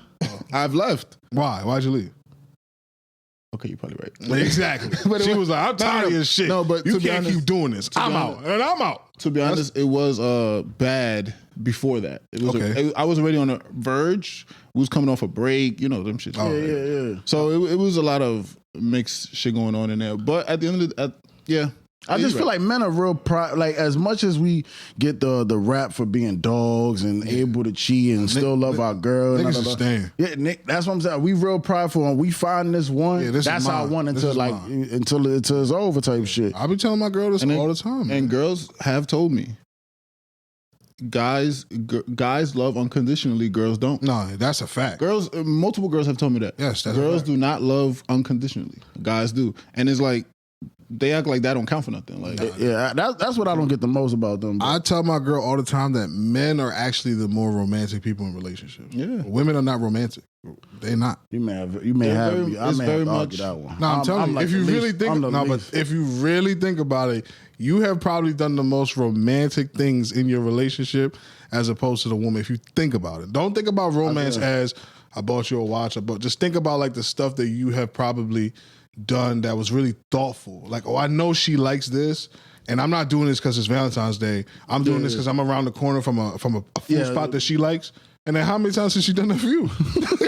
Hey, I was by that pizza shop. You like, oh, you got me something? No, I was just there. And I thought about you. Yeah, exactly. But a man, he's on the middle of delivering a package. Oh, my girl like this spot. Fuck, I'm gonna drop this package off. Let me put this in my truck all day, thinking about it all day. You drop it off to her. She's like, oh, cool, donut. Before your girl got pregnant, that whole situation happened. Y'all both worked? Yeah. Physically, like y'all both had to leave to go work? Yeah. But we wasn't staying in the same place at the time. Okay. Yeah. But you sometimes after work you'll go to her crib after work? Yeah. However it is. How many times after work did you massage her feet and did she massage your feet? I ain't gonna lie. In the beginning, she definitely did more of that shit in the beginning. Okay, that's fire. Yeah. But I think women also like they don't think we need in the beginning, I think women do go above and beyond of keeping us. Until they get you. Yeah, until they get you. And now you was and then now the reverse happens. You do the most to keep. Yeah. Them. So niggas don't leave, man. I'm telling you. A lot of times the reverse will happen. A lot of times the nigga will do a lot and the girl, yeah, but that's normal. And the girl will keep it at a minimum. Yeah, it's a contract. And once I rip, we need a new contract. And the girl will keep it at a minimum, and I don't want to say blame, but it'll be let's say blame for lack of a better term. Yeah. They'll blame her. Their guards are up, and niggas are this and this and that. Yeah. And it's like, yo, just give me a fair shot. The same way I give you a fair shot. I've been, niggas been cheated on whether they know or not. Yeah. Or they know girls that be cheating on they niggas. So it's like we could walk in with that same like. Probably. Yeah, that's what I'm saying. Yeah, I see exactly what you're saying. Yeah, because niggas, I feel like niggas do not carry the baggage of their last relationship, or just women in general. Yeah. Because if that's the case, niggas really could be up right now. Because the women we see on the internet, if I hold every woman up to the same lens, I would assume that you some type of fast ass girl that's trying to make money off of me, whether I'm broke or not. Yeah, you trying to make money off of me. You don't really love me. You easily can move on to the next person. So, because whether I'm broke or not, you'll take my $5. Yeah, exactly. Yeah, because you don't have $5. Yeah. So yeah, I tell my girl all the time the reason why being a man is so fucked up sometimes is because you start off as a young man, don't know nothing about the world. The whole world is telling you that you're gonna be defined by how much money you got and how many women you got. So then you got some niggas that's telling you, oh yeah, go out there and chase bitches all day, get as much bitches as you can. You have other dudes that's like, nah, forget about the girls right now. Get as much money as possible, then you can have all the girls you want. Yeah. Either path you follow, it ends up with, nah, you can only have one girl. Yeah. Either path. It don't matter which. You study hard, you leave girls alone, you were losing in high school, now you in college, you making fucking $1 million a year, and then some woman shows up on your door, you can only have one. Yeah. And it's me. Oh, I'm taking everything. Yeah. You go the other path, you go outside, you ripping the road, you get accustomed to the lifestyle, having multiple women, you run into a girl, now you can only have me. Yeah. And if you leave, I'm taking half. So it's fucked up. Nah, man, it's a tough world out here, man. And somehow on top of all this, we have to maintain like our sanity. Yeah, it's impossible. Which is the saddest part. And that's why I fight the fight for us. Nah, I feel you, bro. Because I think that that being passive and just like letting shit slide because they're girls, that could work, but it does affect. I'll speak for myself. It does affect my sanity. Yeah. But, the problem is we inherited this beef. It wasn't like we started off and everything was even and that we fucked up. When we was born in this world, there was expectations on us already of, oh, you cry, you a bitch ass nigga. Yeah. So it's tough, man. But you are right. Yeah. The only way it's gonna change is if we make a change. But I ain't going to jail. So I'm not going to jail. Yeah, so that's the thing. Like, there's only so many bitch ass niggas I can take. I gotta show you. Shaking shit. Start shaking. Oh, bitch ass nigga, this boom bop, and then you in jail. Yeah. So it's tough, man. It's definitely tough. Do y'all have like what's your argument style? Do y'all like? Do y'all if I'll silent treatment the fuck out of a bitch. Yeah. Oh, you see me? I like to argue. Let's not say a bitch because that could be taking your girl. Like, nah, I'm saying that. No, you meant? I meant that. I meant that. I don't actively call her a bitch. Yeah, I know what you meant. Yeah, but when you mad, yeah. My thing is I like to argue, so I would just argue to death. You gonna quit? Like we can argue about this same shit for 4 days, and you're gonna eventually be like, you know what? You got it. You ever met your match? Nah. Hell no. I'll argue you down. I'm telling you, I like to argue. My argument style, I'm very good at taking the emotions out of it, and I get real factual. Oh, they hate that. Yeah, They about hate that. You got hands put on you. I know you. That's the fastest way for a girl to pop you in your shit. And I'm like, and I just slow walk the dog. Like, yo, but this means this. Bow. Yeah, fact. That's what usually follows. Say it again. Say it again. Put that dictionary out again. Yeah, I'm telling you, man. Nah, that's funny. Yeah, women that trip. Yeah, bro. You ever got put hands on you? Okay, yeah. I Yeah. had to, Yeah. Like bloody lip, or it was like a mush? Nah, I probably not. Maybe not as far as bloody lip, but I definitely got popped by a woman for sure. Women are violent. Nah, I definitely got. And they know you can't do nothing back. I got slapped one time. It was a crazy story, but I got slapped one time. She played me too. She was older.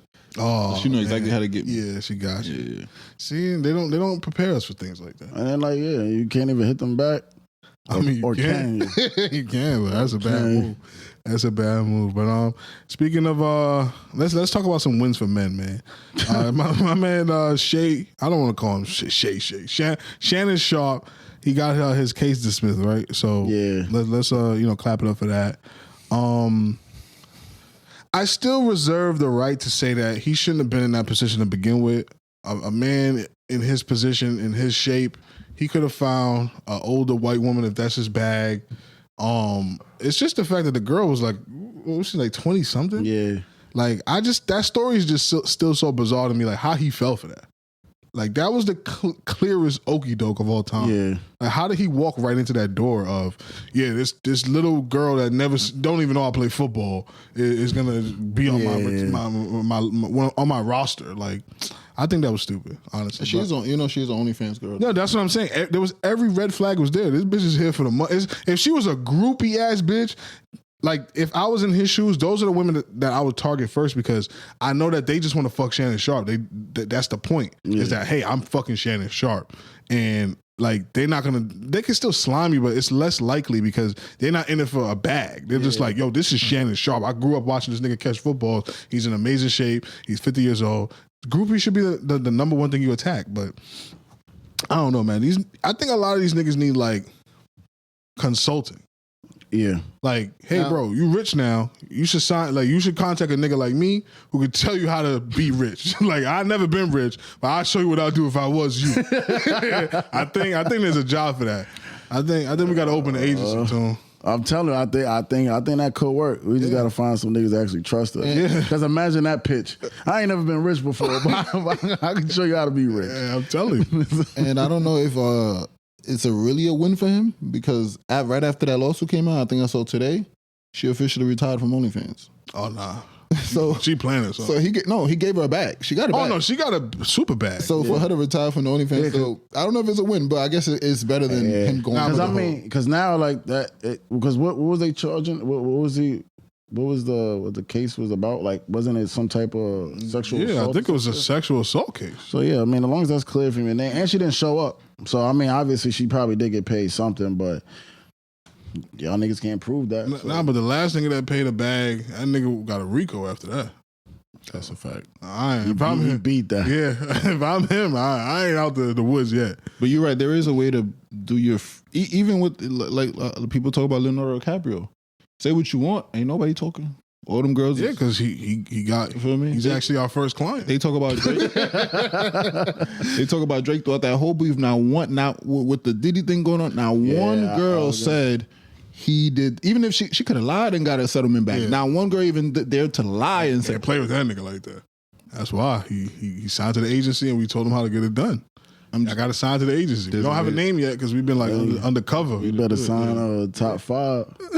Yeah, I mean. And I think Shannon got shot up to fame really quick and he was still moving like the average or football player that nobody knows your face because you're wearing a helmet. Yeah. And now he's a face with more money and more eyes on him and he's still moving as if like, oh, she don't really know me like that. There's like 100 fake washed up porn stars that fit the type of shit he like that he could have easily been ripping and it would have been business as usual. Yeah. So I ain't gonna lie. I give me some change. I'm calling up that old list. You see? Yeah, you actually gave me an idea.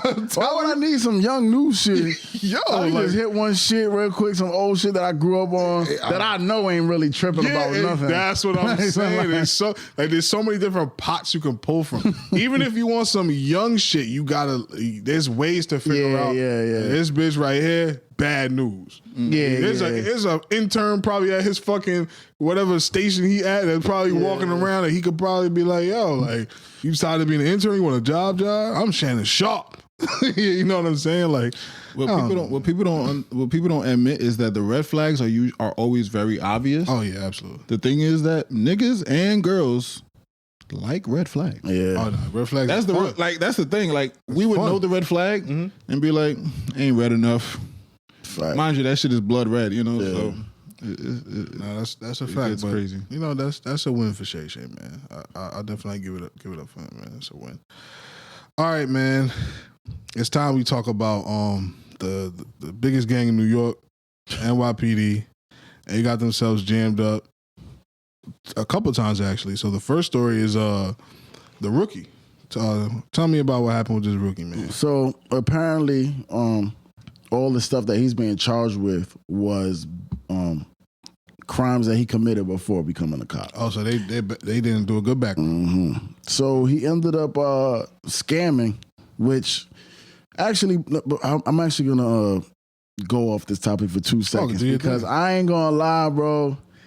The scammers in New York is gonna start getting the reputation of the drug dealers in the 90s and the early 2000s, where the people of the community didn't like these niggas. Yeah. Like, the younger people may have thought it was cool because of things they brought with it. The people that live there. The older people that know better what they doing to the community is really, like, I feel like they're going down that lane. Why I say that is because apparently these niggas have found a way to flip SYEP dash pay cards and shit like that. Yo, you haven't seen this shit, bro? So I follow a couple scammers because, I mean, who doesn't, bro? We all know somebody that knows somebody, or we know somebody that actually participates in it. So I see somebody post some shit, yo, you got SYAP, let me know. I'm just, I knew it was some scam shit, but I'm like, what the fuck niggas could be getting into, right? Let me do my old man shit, see what's going on. A couple days later, a viral clip of this young man that's SYAP. Of course, they got the camera right in his face, talking about, yo, what happened? He shows his shit, his SYAP shit, say negative 15,000, and whoever had his shit fucking kept withdrawing 500 at a time from an ATM, right?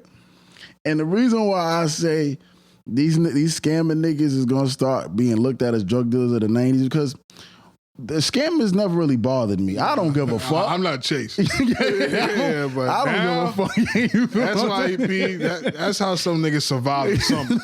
And then you also got to wonder, like, when will his account be in order? So even when he wants to work next year, can he work next year? He got to work, actually. He got to pay that back. Them niggas already got him a job ready. Yeah, they're going to call him CornSweat. He's going to be in the field. Exactly.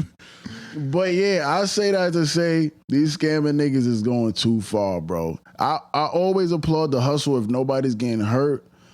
And as long as scammers ain't taking from niggas' pensions, which I don't think is insured. Is pensions insured? If you finesse somebody out there a pension. There's no. Right? You're fucked. Yeah, so if niggas ain't stealing from niggas that can't get the money back, that's the only scamming I don't respect. But that's why EP shit is crazy. Because they can only scam the pension after the pension gets into your account. Yeah. So that's on. Yeah, like, all right. So or like, but you can't you like, because there's also a thing that I think Wendy Williams is going through where you could kind of become somebody's legal guardian. Yeah, and then you could kind of control their money.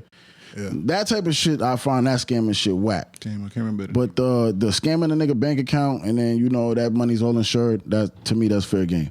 But this nigga, the nigga in question, the rookie cop nigga, before he became a cop, he was doing identity theft. He was he was stealing money from elderly people to buy a BMW and booty workouts. That's not me being funny. Like literally in the art. They don't specify. Yeah. Oh, so you had a joint. I would think so. And she probably asked him for a BBL. He's like, I can't scam enough of that. But I can get you these workouts. You gotta though. go work out. Yeah. So yeah, if you actually look up the article, like I said, it's not me being funny. That shit is literally called booty exercise, booty workout. But to go back on the point you was making about the scammers, they should have just stopped at the booster stage when they was just getting the clothes and like, hey, and flipping them. They should have stopped there. They got too greedy, and now they're gonna become the pariahs, like you're saying. Like, when these kids start going to their grandma's house talking about, hey baby, you worked all day today. Let me see your account. It's negative 15 rack. I'm gonna send you that video. That nigga, he just sitting there on some. And they got the camera on his forehead. Right in his face. he said he was gonna break the bread with me. And look at this shit. That shit said 15,000. I'm like, that nigga's gonna be working the next 3 summers to pay that shit on. But yeah, but I'm like, damn, bro, these scammers. Bro, and then Charlie brought to my attention that on top of this nigga, the NYPD under Eric Adams had like fucking 30 niggas that had no real background check.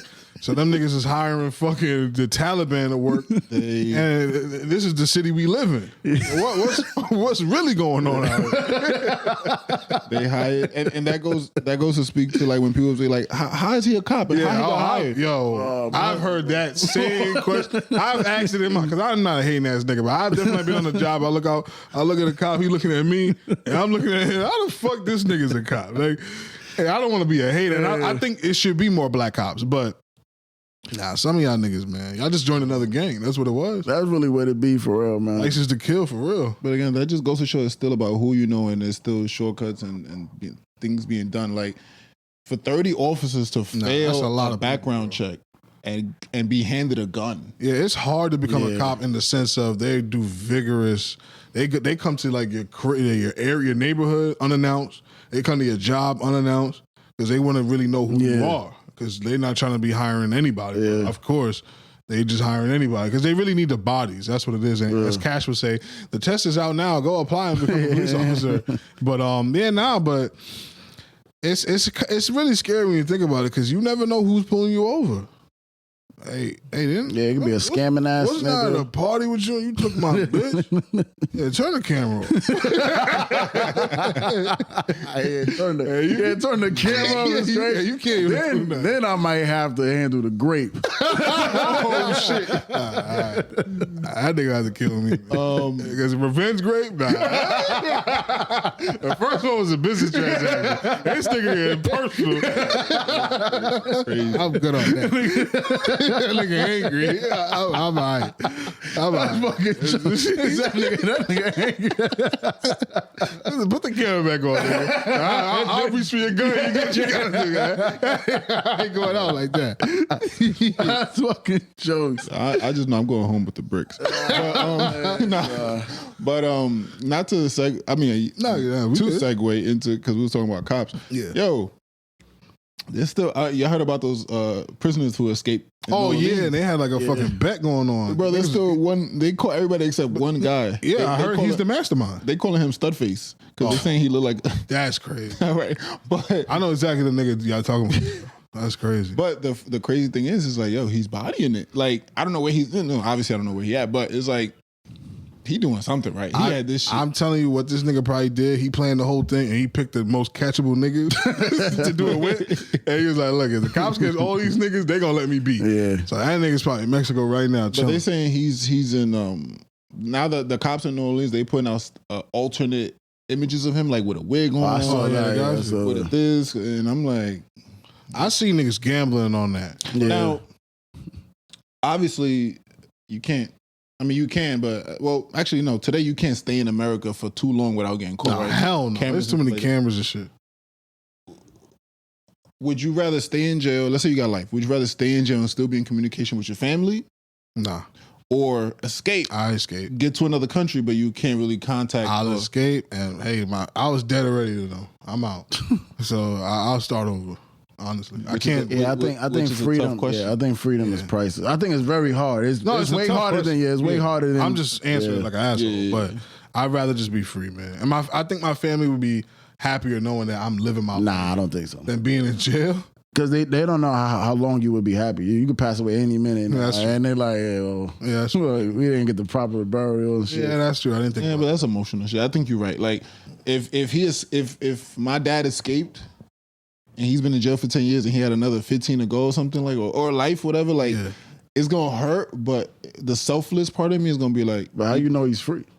The question mark will always be. I mean, if he gets captured, well, I mean that you would know, but I mean, yeah, maybe free isn't the word, but just he like, could have got bodies. Yeah, anything can happen, and you literally don't. You go the rest of the night. Yeah, you. I mean, bodied for no reason. No, like he was fucking escaping. You nigga ran into an alligator.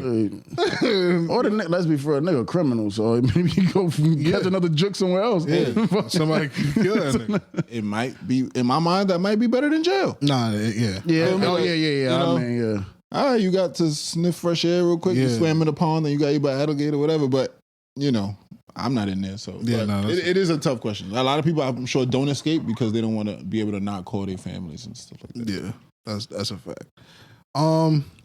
So this was another big news story, right? So this happened in Milwaukee, and it's on video. All you see is a dude. He's black. His son and a bunch of other dudes, and they grab his son and he runs in the house and locks the door. That's the context of the video. I'm gonna have to put my Let me see if I dad. find it real quick. Well, go ahead. So I don't know if he like spoke to like a journalist or something, but he came out and said, "Yo, I didn't know they was going after my son. I thought they was trying to rob me. So that's why I just ran in the crib and locked the door. I didn't realize that they were like kidnapping my child. I think everything worked out. I think the child is free. Yeah, I don't know. The child did get found. Okay, cool. So as parent, and you're a son of somebody, how would you feel about this whole thing? Just to keep it short and sweet, I think you know, as a job as a father, especially, and you're out with your child, all your thoughts have to be very selfless. If you thought you was getting robbed and just robbed, I don't see the point of running away when you have your child, because I mean you're gonna have your life. Maybe he had work in the crib and he knew that if they stole that, a chopper on them was gonna finish him and his son. I don't know, man. I would just assume that you gotta stay with your son. Like, if you get robbed of some work, then nigga, you know you gonna have to do some robbing. It's just that's just the way the game. To me, that's just the way the game go. I'm not some gangsta ass nigga, so I don't know. Yeah. But I don't know. I just feel like when you leave your child in a situation, you are not actively. Call him what he is. I don't want to be in that situation. Fucking cameras. I told you too many. Told you was gonna run, but I do think you are not properly handling your fatherly duties when you leave your child in a time of danger. Charlie, your pops run on you in this scenario. So I just saw the video. Now, to add context to it, he wasn't next to his son. Okay. His son was on the sidewalk, and he was like, the dad was in the driveway, like by the driver door of the car, or on the porch or something like that. Strike one. What? Why he not like? I mean, he playing, you know. Okay. You right. So it's a lawn. It's not like it's a lawn. Like they just he's on the property. Yeah, he's on the property. Okay, yeah, my fault. I removed the strike. The guys with the guns are running at him with the guns drawn, and they already passed his son.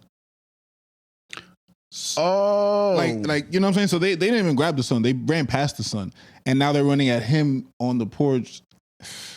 I get it. It's because what do? You tackle the gunman? Like no. See, my thing is, but you do run the risk of them. All right, we can't get him. Let's take his son. Yeah, I get that's the most logical next step. Yeah, that. So okay, now you can continue because I was gonna say now I don't know if he ran inside, locked the door to get his strap. Oh, he locked the door. I don't know. We don't know if he locked it. It just closed behind him. Okay. But he ran. We don't know if he ran in there. Like, I could do better by leaving my son for 5 seconds and getting the gun than me trying to deal with 2 niggas with guns and I ain't got nothing. You know what I'm saying? Like, it is tricky. It is tricky. And he wasn't at the proximity to just grab his son and go. You know what I'm saying? So am I wrong for jumping to the conclusion that this nigga is some type of nigga that's possibly put his son in danger because because any nigga that is getting chased by other niggas with guns, it's a nigga that ain't doing right by his son. That shit rhymes too. So yeah, facts. So that's where I give the strike at. I don't want to say he probably wasn't a good father or he's not a good father because I don't know how he actively is with his child. But just how we seen with that nigga in, was it Dallas or Houston, that he ended up getting his daughter shot and killed along with himself. Oh, and yeah, car wash. Gas station shit. I feel, even though them niggas did pull up to a crib, but that to shit like that ultimately just proves to me that you was out here really doing some shit that niggas just wanted you dead so bad, they just violating all rules. They don't care. But yeah, that's why I basically give the strike to a nigga. When guns come out and I guess you don't have no form to protect yourself, it's hard to decide if I'm going to get in front of my son or grab the gun because you know your life is over if you go towards your son. So that's hard for me to judge. But when you behave a certain way in the street and then that shit starts coming into your home, bro. See, I don't be mad at baby moms who don't let these sons see their fathers when their fathers are outside wilding. Yeah, because some the car wash shit could happen. Nah, that shit was sad, bro. Yeah. I forgot all about this. This nigga brought that shit up. This shit made me sad all over. And I don't know if it was true or not, but I heard that in that situation they purposely shot at the passenger door knowing because it was following him. I believe all of that. So it's not like they shot her by accident. And that's what be making me be like, yo, what the fuck are these niggas doing that have another group of niggas so mad? I get hating niggas. Like niggas die off of hate. Yeah, that'd be tough for a lot of niggas to take. That's it. But it's just that like, yeah, man. You fucked who? In my bed? Oh nah, I kill his grave. See, but that's niggas still wild. If you know you got shit at home, you can't be just fucking niggas bitches in they crib. Because then, what you think that means to the nigga you doing that? That's disrespectful. Yeah. You're not even just getting pussy. Yeah. You being disrespectful. Yeah. So it's like, yeah, that. In a lot of these small towns, you know who's fucking. Yeah. You know who my girl is. Yeah. This ain't New York. Fuck a small town, they got a project. Yeah, like that's all it takes. You put a bunch of people in one area. I saw you see me holding hands with her to the store the other day, so you know exactly. Why nobody ever blame the bitch? You see what I'm saying? Like, never mind. I ain't about to start. I ride with you. I'm blaming the bitch. I blame the bitch too, but you can't. And not to go back to the Coldplay thing, but that was the conversation. A lot of before they found out she was married, oh niggas ain't shit. You know, niggas know niggas. When they found out she was married. She probably wasn't happy. Yeah, husband was sucker. You know how to that nigga got man. You know how to work husband, how to work be. Like it's like all that understanding where it's like, yo, she was wrong and he was wrong. That's it. I don't even matter. If he was unhappy, he should have left, and she was unhappy, she should. Nah, niggas don't leave. That's the problem. Niggas do not leave. Not especially when his M's on the line. Yeah. Cheaper to keep her. Why we got phrases like that? Niggas, cheaper to keep her. Happy wife, happy life. Yeah, come on, man. Yeah, niggas dope. Yep. Oh man, but I personally think just to play devil's advocate for the guy that ran. And when you're on the airplane, they tell you put your mask on first. My man put his mask on first. I respect that answer. It's a little crazy, but it is true. Yeah, so I can't protect us if I'm dead. Did y'all ever touch on that topic of if your wife and your toddler is drowning, who you gonna say? I'll say my wife, nigga. I'll make another toddler. So I guess that's similar to like the yeah. He like, yo, how old is he? 2? Yeah. Nah, that's easy to say, though. It's only downhill from here. Yeah, I know. It's easy to say. In the moment, you probably fuck around, remember some shit she did. My son ain't doing that. Stupid bitch. I need a new bitch. I need a new bitch anyway. Yeah, exactly. It might be cheaper to let her go. What's the name of rough shit? I set this whole thing up. Let's get out of here. No, that's crazy. That nigga is stupid, man. See, that's where the sanity coming. I was so unhappy, and you didn't even notice. Oh man, I want niggas to ask women that who they saving, they man or they baby. That's what I want. A lot of them were saying the baby. Yeah, of course. Yeah, of course. Baby. Oh man, all right, man. Let's get into our final topic before we get to Outta Gas. Barack Hussein Obama. It's like every time Obama comes up in the news nowadays, there's some negative shit. He was like the GOAT president. But he recently went on his wife's podcast with her brother, who's a little effeminate. I don't know if he's a homosexual or not, but pardon me. So Obama gets in a pod, and they talking about like young men and raising young men, and he says the most outlandish shit I've heard a straight man ever say. He was like, "Yo, I think young men should have like a gay, like friend or gay mentor around, so they can get that perspective." How do y'all feel about that? As a man with a son, I have a son.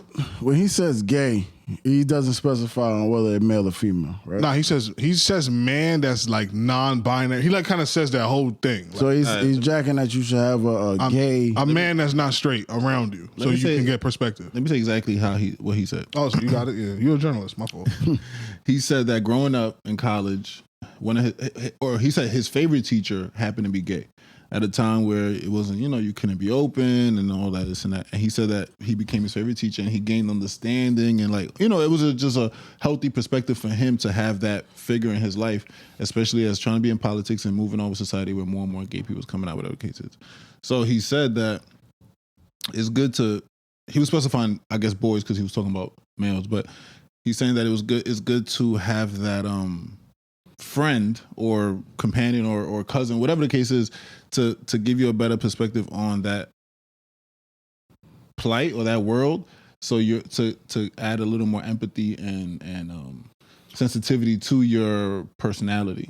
But that's what he was saying. I'm not saying I agree with it or not. No, I don't think there's anything crazy. Well, no, I do actually. But my problem with the whole thing is gay people make up like a very small percentage of the population. Mm-hmm. Why he ain't say get a Chinese friend? Well, openly gay people make up a lot. Okay, so even if we add the niggas on the DL, you think it's more than 5% of the population? Let's be realistic. Yes. Okay, then I'll lose that argument. I'm sorry. Yeah, I think it's a lot of gay niggas. Yeah. Okay, that's fair. The reason why I disagree with that nigga because what if I really don't have some respect? He's a president. I'm gonna treat him like a human, but yeah. What if I just don't give a fuck about the insight? And I don't think that's disrespectful or lack of no because it's like I know for a fact I'm not homophobic. Yeah, I've actually she was a girl, so maybe that kind of makes it a little bit harder for me to completely be like, oh yeah, nah, I had a gay best friend, but I had a gay best friend that was a girl. Nah, that doesn't count. Yeah, I kind of feel like it doesn't, but that's easy. But yeah, but anyway, I think there's a lot of perspectives I don't have around me on the daily basis that I don't necessarily care about, but respect. Yeah, that's what I was kind of getting at. Like, why he chose that perspective? Yeah, there's so many other perspectives. What about people that are disabled? I'm pretty sure there's more disabled people than gay people. That's just how I look at it. Like, I just feel like, why would I need a mentor or a person around me to help me have more compassion when I don't do anything to disrespect the community? I don't hate gays. I don't participate in anti-gay rallies. Any niggas that's on that shit is gay. Like, honestly. And if they're offered $100 million, then if you're going out of your way to shit on gay people, you got a problem. That's really how I feel about it. To add context, I'm assuming that because the brother may be, he's a feminist. I think that's the context behind why that example was made in that room. He could have bigged him up without having to say all of that. That's true. He could have just been like, yo, gay people are cool, man. But like, would you disagree? Would you have that same, where you say you don't give a fuck? You said respectfully, you don't give a fuck. Yeah, because I mean, there's like they said, I really don't want to, I really can't think of another group of any type of white people. Like, let's imagine if you told me, like, I think you should have a white best friend. Like, I personally don't care what happens in that community, but I don't actively disrespect it. So it's like, why do I need extra... why do I need somebody around to help me educate on that community? Or try to I guess give me a perspective that makes me more accepting because I'm already accepting. Yeah. What the fuck? Now that makes sense because they're the dominating race, right? The same way it makes sense for you because straight is the dominating race. Now the same way gay is the minority is the same way black is the minority. Mm-hmm. So that's like telling a white person, hey, you should have some, or it's healthy to have some black presence around you, so you could get a little more understanding and not be so insensitive. I disagree with both of those things. The black. I think that a white person that is racist, they're gonna be racist. I don't think having a black education is gonna make you not racist. You shouldn't disrespect or respect anybody based on anything besides but race is taught just like homophobia is taught. No, yeah, that's true, but it's like nobody told me to hate gay people. You know what I'm saying? So I don't know how They didn't say that sentence. Yeah, no, of course. But they did show you how they made fun of and how they thought of. Yeah, that's fair. But my whole thing is like, unless I'm a person that already have like, I think the people that are racist or are homophobic, they should be the ones that are targeted with this message. Like, hey, you need to get a black person to explain to you why your thoughts are wrong, or you need to get but a person like Tuna saying like, I don't have a prejudice to these people, so why should I have to have a mentor? Or why would that be any type of addition to my life? Yeah, like, I don't see you, and I don't think it's a need. I don't. Yeah, agree that's with him the that problem. Yeah, is that. But I do think there's a benefit to it. But I don't think there's a need. Okay, I think what would be the benefit? Like he's nah, not even on the weird shit. Just on some like no. I really like my life. Honestly, I hope I wouldn't be this busy for the rest of my life. But as busy as I am right now, I really don't see how people could be so hateful to other groups of people because you have you literally have a life. You have to work. You have maybe kids. You have a family. You have so I just don't see how a mentor. Like, I would much rather have a business mentor or something like that. Like, that makes more sense. That makes more sense. Young black man, I'll get with a guy that understands money. That's what like sucker. Nah. You don't have to have one. Yeah, you can have multiple mentors. I'm saying I gotta get a mentor of everything. What's my dad for that? The fuck? You don't need him no more. Government working again. Government working again. That's the plan. I see it. Yo, pack the data. But I think it's the same perspective as is why it's good to have a woman around, where you could gain understanding of how women. I'll tell you a better reason. Fuck it. Yeah. I'll fuck him. Wait, what? Anyway, but again, I agree. It's not a need. It's not that serious. But shout out Barack, man. In 2025, I think is a good thing to have a little bit of empathy and understanding of. I think it's the opposite, bro. In 2025, I think we are all really tolerant of everybody. Like in 2009, we did not have furries. Like we did not. I'm not saying it didn't exist, but we like niggas didn't know what that was. Now I am educated on what a furry is. Now, can you tell me what a furry is? That's the boat. No, the people that dress up, the furries. Oh, I don't know what that is. Well, how about even with that joke the nigga did with Cat? That in 2009, Cat may have said something disrespectful to him. What joke? That hey girl. Yeah, that's pop culture now. I think being anything outside of straight is very accepted in society today. So that message just doesn't ring a bell to me. Now, if we was in the 90s and niggas was still using the F word, then I can understand Barack being like, hey, man, like, you should talk to one of them and see why that's offensive. But I agree with y'all, but let's remember he's 60. So he's also speaking from how it affected his life growing up. But he's also black. And that nigga says he's hip hop. So he knows what's going on. He's black, but no, don't do that. That's my president. Man. My president is what? My Lambo is what? Is an Oreo black? Yes. Okay. So that's what he is. He ain't an Oreo. That nigga from Chirac. Yeah, at least he don't project himself. And he smoke. That makes you black, right? And his daughter's got bad city and having black lips. And his daughter's got ass, but I mean, you know, how old are they? Before I even come? Nah, they old enough. Okay, cool. I checked. One of his daughters actually like a joint, like for real. Yeah, I don't know. They both smoke cigarettes, so. Oh really? Yeah, that's the Oreo in them. Nah, she smokes, she pokes. That's what Family Guy said. I didn't know what that meant when they said it, and I grew up. Wait, what does that mean? If she smokes, she pokes. Figure out, nigga. Wait, what? Tell him. She's no good. She smokes, she's no good for you. All right, man. Any more we good on that? We got one last thing. We got the Outta Gas. Yeah. Okay. Y'all ready for it? That was it with the news? Yeah, we good. That's everything, man. Shout out Barack. All right, Mr. 100. What we got this week, man? Let me make sure I get this straight, because who's bugging the fuck out this week? Who knows if Cash is going to be able to edit, so let me not stumble on these words. It's a short one this week, but I lied. Let's go. So I'm chilling, thinking everything's smooth with my girl. I step out for a bit, and she's on my laptop just to check something. I totally forgot my laptop is linked to my phone, so every text I send pops up on the screen like a neon sign.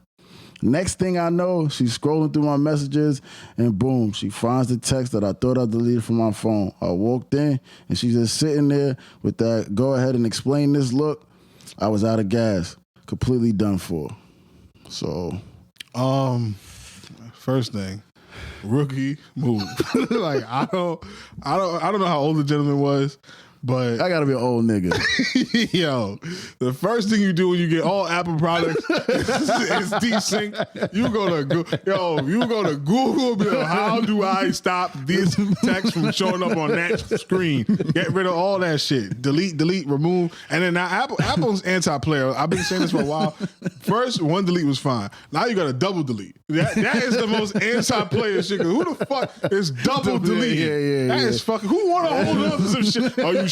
He just hit me with the. Are you sure? Yes, and that should be it. But niggas got to delete, then go into another place to delete. That is the Apple. Y'all niggas is crazy. And they snuck and did that. Yeah, that's what I'm saying. A lot of niggas. How you think I found out?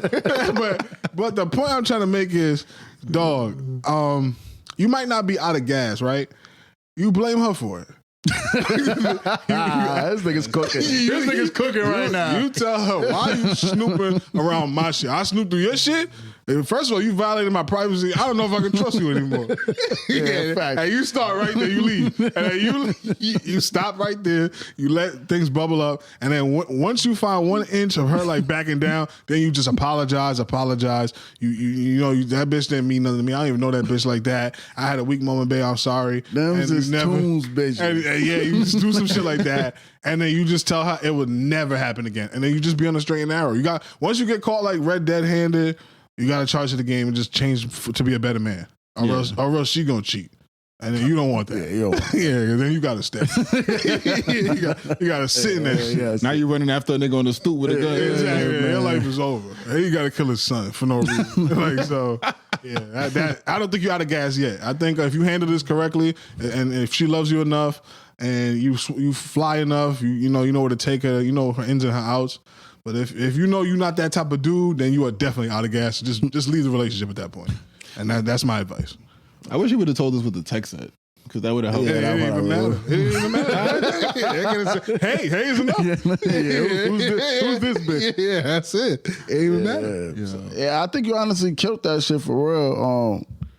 It just some self help and like to comfort you. All niggas have got caught like this at one point, bro. So you just gotta hold it down, man. Just take all the advice AG gave you and hope for the best. Make sure she didn't text that joint. Yeah. But I don't think that happened from reading the story. She probably just caught the nigga and just. Yeah, let's get a follow up, man. Right. Let us know after you do all this shit. Hit us up again and let us know how it went. Charlie, you got any advice for me, man? Yeah, I pretty much hit it on the head. Yeah, it's just a rookie move on his end. Does that, going back to your take, does the why you looking through my phone ever really work? Nah, but you just need her to back. If you could, it's like a sumo match. If you could get her to take one step back, that's your opportunity to apologize. Her weight is. You're not trying to win. You're not trying to win. Or when you're boxing and you get stunned a little bit, you got to grapple. Yeah, exactly. That's a much better analogy. That's the clinch. Hey, flipping on her, you just trying to stop the punches. Because if you let him keep going, you done for. Now you got to get her to back off a little bit. That is a fact. That's it. You're not trying to win that. You can't win that. Nigga, you was fucking up. But if you could just flip it a little, so she thinks like, why was I going through Make it to the corner, get patched up real quick. Then it's all defense after that. Now, babe, I'm sorry. That is true. Yes, sir. Once we get past that, once it all works and we move past that, I find out what type of nigga you are. What they don't want to understand is that the part where I can't trust you around my personal stuff still stands. Oh no, yeah, now it's over. And they don't. I got a password now, bitch. And they blame you for that. And it's like, yo, whatever you found in my phone that came after you violated. Yeah. Now, what if it's my social this time? You know what I'm saying? Like that came after you violated my privacy. Yeah. So like, yes, you found some shit. Cool. Yeah. We talk about that. I took my lick. Cool. But that part still stands. Why did you violate my privacy? Yeah. Who gave you that right? You don't got no permission. And they want to use intuition, or I had a hunch, or you've been acting different. All of that says you come ask me. Exactly. That none of that says, okay, because I have a hunch, I violate his privacy. You don't get that. You know what I'm saying? It's actually illegal to go through somebody's phone. See, you know what you're doing. I didn't even know that. It is. It is illegal. You would have knew that, right? If someone got evidence on your phone. I'm a criminal, nigga. I only did that once. But yeah, he fucked up. He fucked up. And don't cheat. Yeah, I mean, that's the ultimate like thing. But like, we trying to be realistic to the man. Yeah. He may just have to clear his mind. Fuck, everything else is piling up on him. I have a question. Yeah, go ahead, do your thing, man. He trying to get us in trouble. He ain't gonna work with me. I'm a vet. Yeah, go ahead, man. Don't take the image out of your head, right? What you got for This is gonna be some sponge shit. No, it's not some sponge shit. It's not some. It's not. I think you better chill how y'all use that. That community ain't gonna play around, bro. That word is literally an hour old, and they're gonna cancel somebody behind that shit. For the record, I've never heard that word before today. He made it up. He made that shit up. I like that. So true bigot. Yeah, exactly, nigga. What do guys mainly look for, right? Attraction, physical, like, you know, at the inception, mainly we trying to fuck, right? We trying to The younger I am, that's all it was about. And then once you fuck and you spend time with them, like, oh, she kind of cool, whatever. But that is the attraction, right? The initial attraction is definitely sexual, like body, titty, ass. So now for the woman, the initial attraction is how he carries himself, his money, what he does for a living. Like, see, I don't know if that's true, and this is why we need a woman in the room. But let's go on that premise. Yes. Okay. I mean, okay. Let's go with that is true. Do you look at a guy cheating for his interests the same as a guy cheating for her interests? What I mean is that, do you think that him cheating for what he looks for in a woman, which is sex, is just as bad or the same as a girl cheating for what she looks for in a man, which is a nigga on the side paying your rent, or a nigga on the side giving you money, or like, you know what I'm saying? No, the reason why that's because sorry to cut you off. You good. She got to do something to get him to do that. It don't even got to be sexual, but she got to say something, flirt, wear something. She got to do something to get a man to give you that. He'll buy you a drink. He'll buy you some wings. Yeah. But to get him to consistently give you money, you got to do something inappropriate. Nah, but you see, to keep it gangster with you, that's why I disagree when women try to make the notion that cheating for men and women are the same. It's not, because like Toon say all the time, you got conquered by some dude. That nigga tricked you out your drawers. I'm tricking bitches. That's different. Number two, if my goal is to get pussy, that's a lot harder to do than for you to get dick, if those are the goals. Yeah. But let's say your goal is to get money out of a dude and my goal is still just to get pussy. You don't have to fuck a nigga to get him to do something for you. Like, if I was a woman, I'll be the coldest bitch in the world, because there's a lot of niggas out here that you don't gotta fuck to get things from. I don't know why women don't understand that, but I think it's just like we said earlier, they want to be treated like children, so they're gonna pretend like, oh, I had to fuck him for him to pay my rent. That's not true. You can find a nigga out there that he needed somebody to sit with him at bingo, and he will pay your rent just for that. He want a pretty little girl on his arm while he's playing bingo with his friends, and they can't bring a bitch around. That's all he need. I'm not saying he's not gonna try to fuck you, but you don't have to fuck him. Like, it's comparing apples to oranges, or like fucking a cherry pie to a grenade. Like, it's really couldn't be completely different. Wait, what is comparing apples to oranges? The woman's plight for cheating and the man's plight for cheating. They're different on all levels. I'm not talking about the plight. I'm saying the fact that you did something to get what you want out of a man. Let's take what that it is. Yeah. You did something to get what you want out of men because that's your nature, let's say. Or that's what you like. And I did something to get what I want out of a woman because that's my nature. What I'm saying is, are the sins equal? You flirted. I see what you're saying. Something. The reason.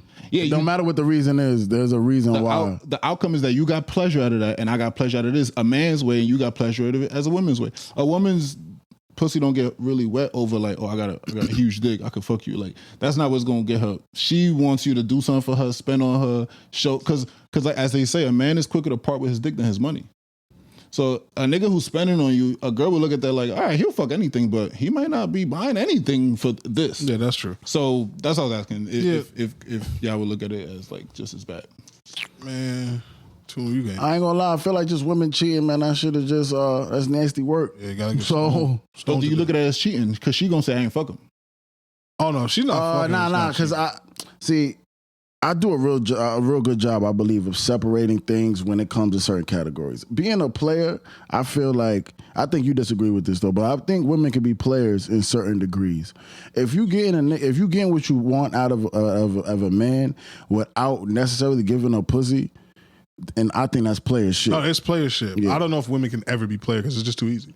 But yeah, I would agree for the sake of this argument. There's no skill. Yeah, there's no skill involved. Oh yeah. But I will agree with you in that is player shit. Like getting that out of a man without having to give a box is the definition of player. Yeah, but the moment she gives up some pussy, whether she wanted to, let's say she got what she wanted and still wanted to fuck just because she found him attractive or whatever, or she just end up fucking niggas. Yeah. That I don't think that's no longer player. No, it's no longer player. Because the nigga. What I'm saying, the value of pussy is really always up here in the sense of transaction. Yeah. So if a nigga gets that in return of whatever he did, that nigga won because he got the most valuable thing out of that situation. Yeah. If it's just sex, you feel me? If it's just sex, which is why you say it's worse, because for a girl to get the dick, you're not that really shit getting, is at the bottom. You're not getting nothing valuable. Nigga, there's some money first. They gonna fuck a hole in the That shit is at the pussy at the top, dick at the bottom. You got money in between there, maybe jewelry, maybe paying bills, fucking picking up my brother from daycare, some shit. Yeah. Mad shit dick is before you get. Dick is literally at the bottom. That shit is at the bottom. That's funny. Yeah, Chris Brown picked my brother up from daycare. Sounds way cooler than I fuck Chris Brown. Yeah, because you really got a hold on that nigga. Like, why the fuck you doing that? This nigga fucking millionaire. That's it. Interestingly enough, my girl's going on a trip next week to a Chris Brown concert. Okay. A trip to a concert? Yeah, all right, let's turn off the mic. I got to tell this nigga. With her 4 homegirls. Oh, that don't make it better. Nigga. And you, right? And you? You're going as well? No. I paid for it. Damn, we got 2 Outta Gas in this 1 week. No, but... we just fucking around. Should I be worried? Nah, you valid. A little bit. It's 2025. Yeah, a little bit. Just a little. Naturally worried. As natural as she would be worried if the roles were reversed. And she's doing the meet and greet. You know, the picture. He's joking. I think I know you well enough that he ain't paid for that. But nah, you know, like you chose that girl because you trust her. So bottom line, talking shit. Yeah, but yeah, I think we did it. Mm-hmm. I think we did it. You soon gotta take us out. With that shit this nigga be on. And make sure you like, comment, whatever. Make sure you like, comment, subscribe to Gas.Money Podcast on Instagram. You can check us out on YouTube. We're on TikTok under the same name, the same spelling, Gas.Money.Podcast. And AG, take us out. Oh no, you didn't mention the Outta Gas. Tell them to. Oh yeah, make sure that you keep submitting your Outta Gas moments to us. Lately, I've been receiving them, but don't worry. You can send them to Cash. He has an Instagram. Charlie's on a lot. I don't know if he wants you to hit him up, but you could definitely send him a couple. You can send it to the DM of the page. You could contact us any way you want to, or any one of our social medias if you want to be featured or your story to be featured on the pod. AG, take us out. Can I get a perfect? Perfect.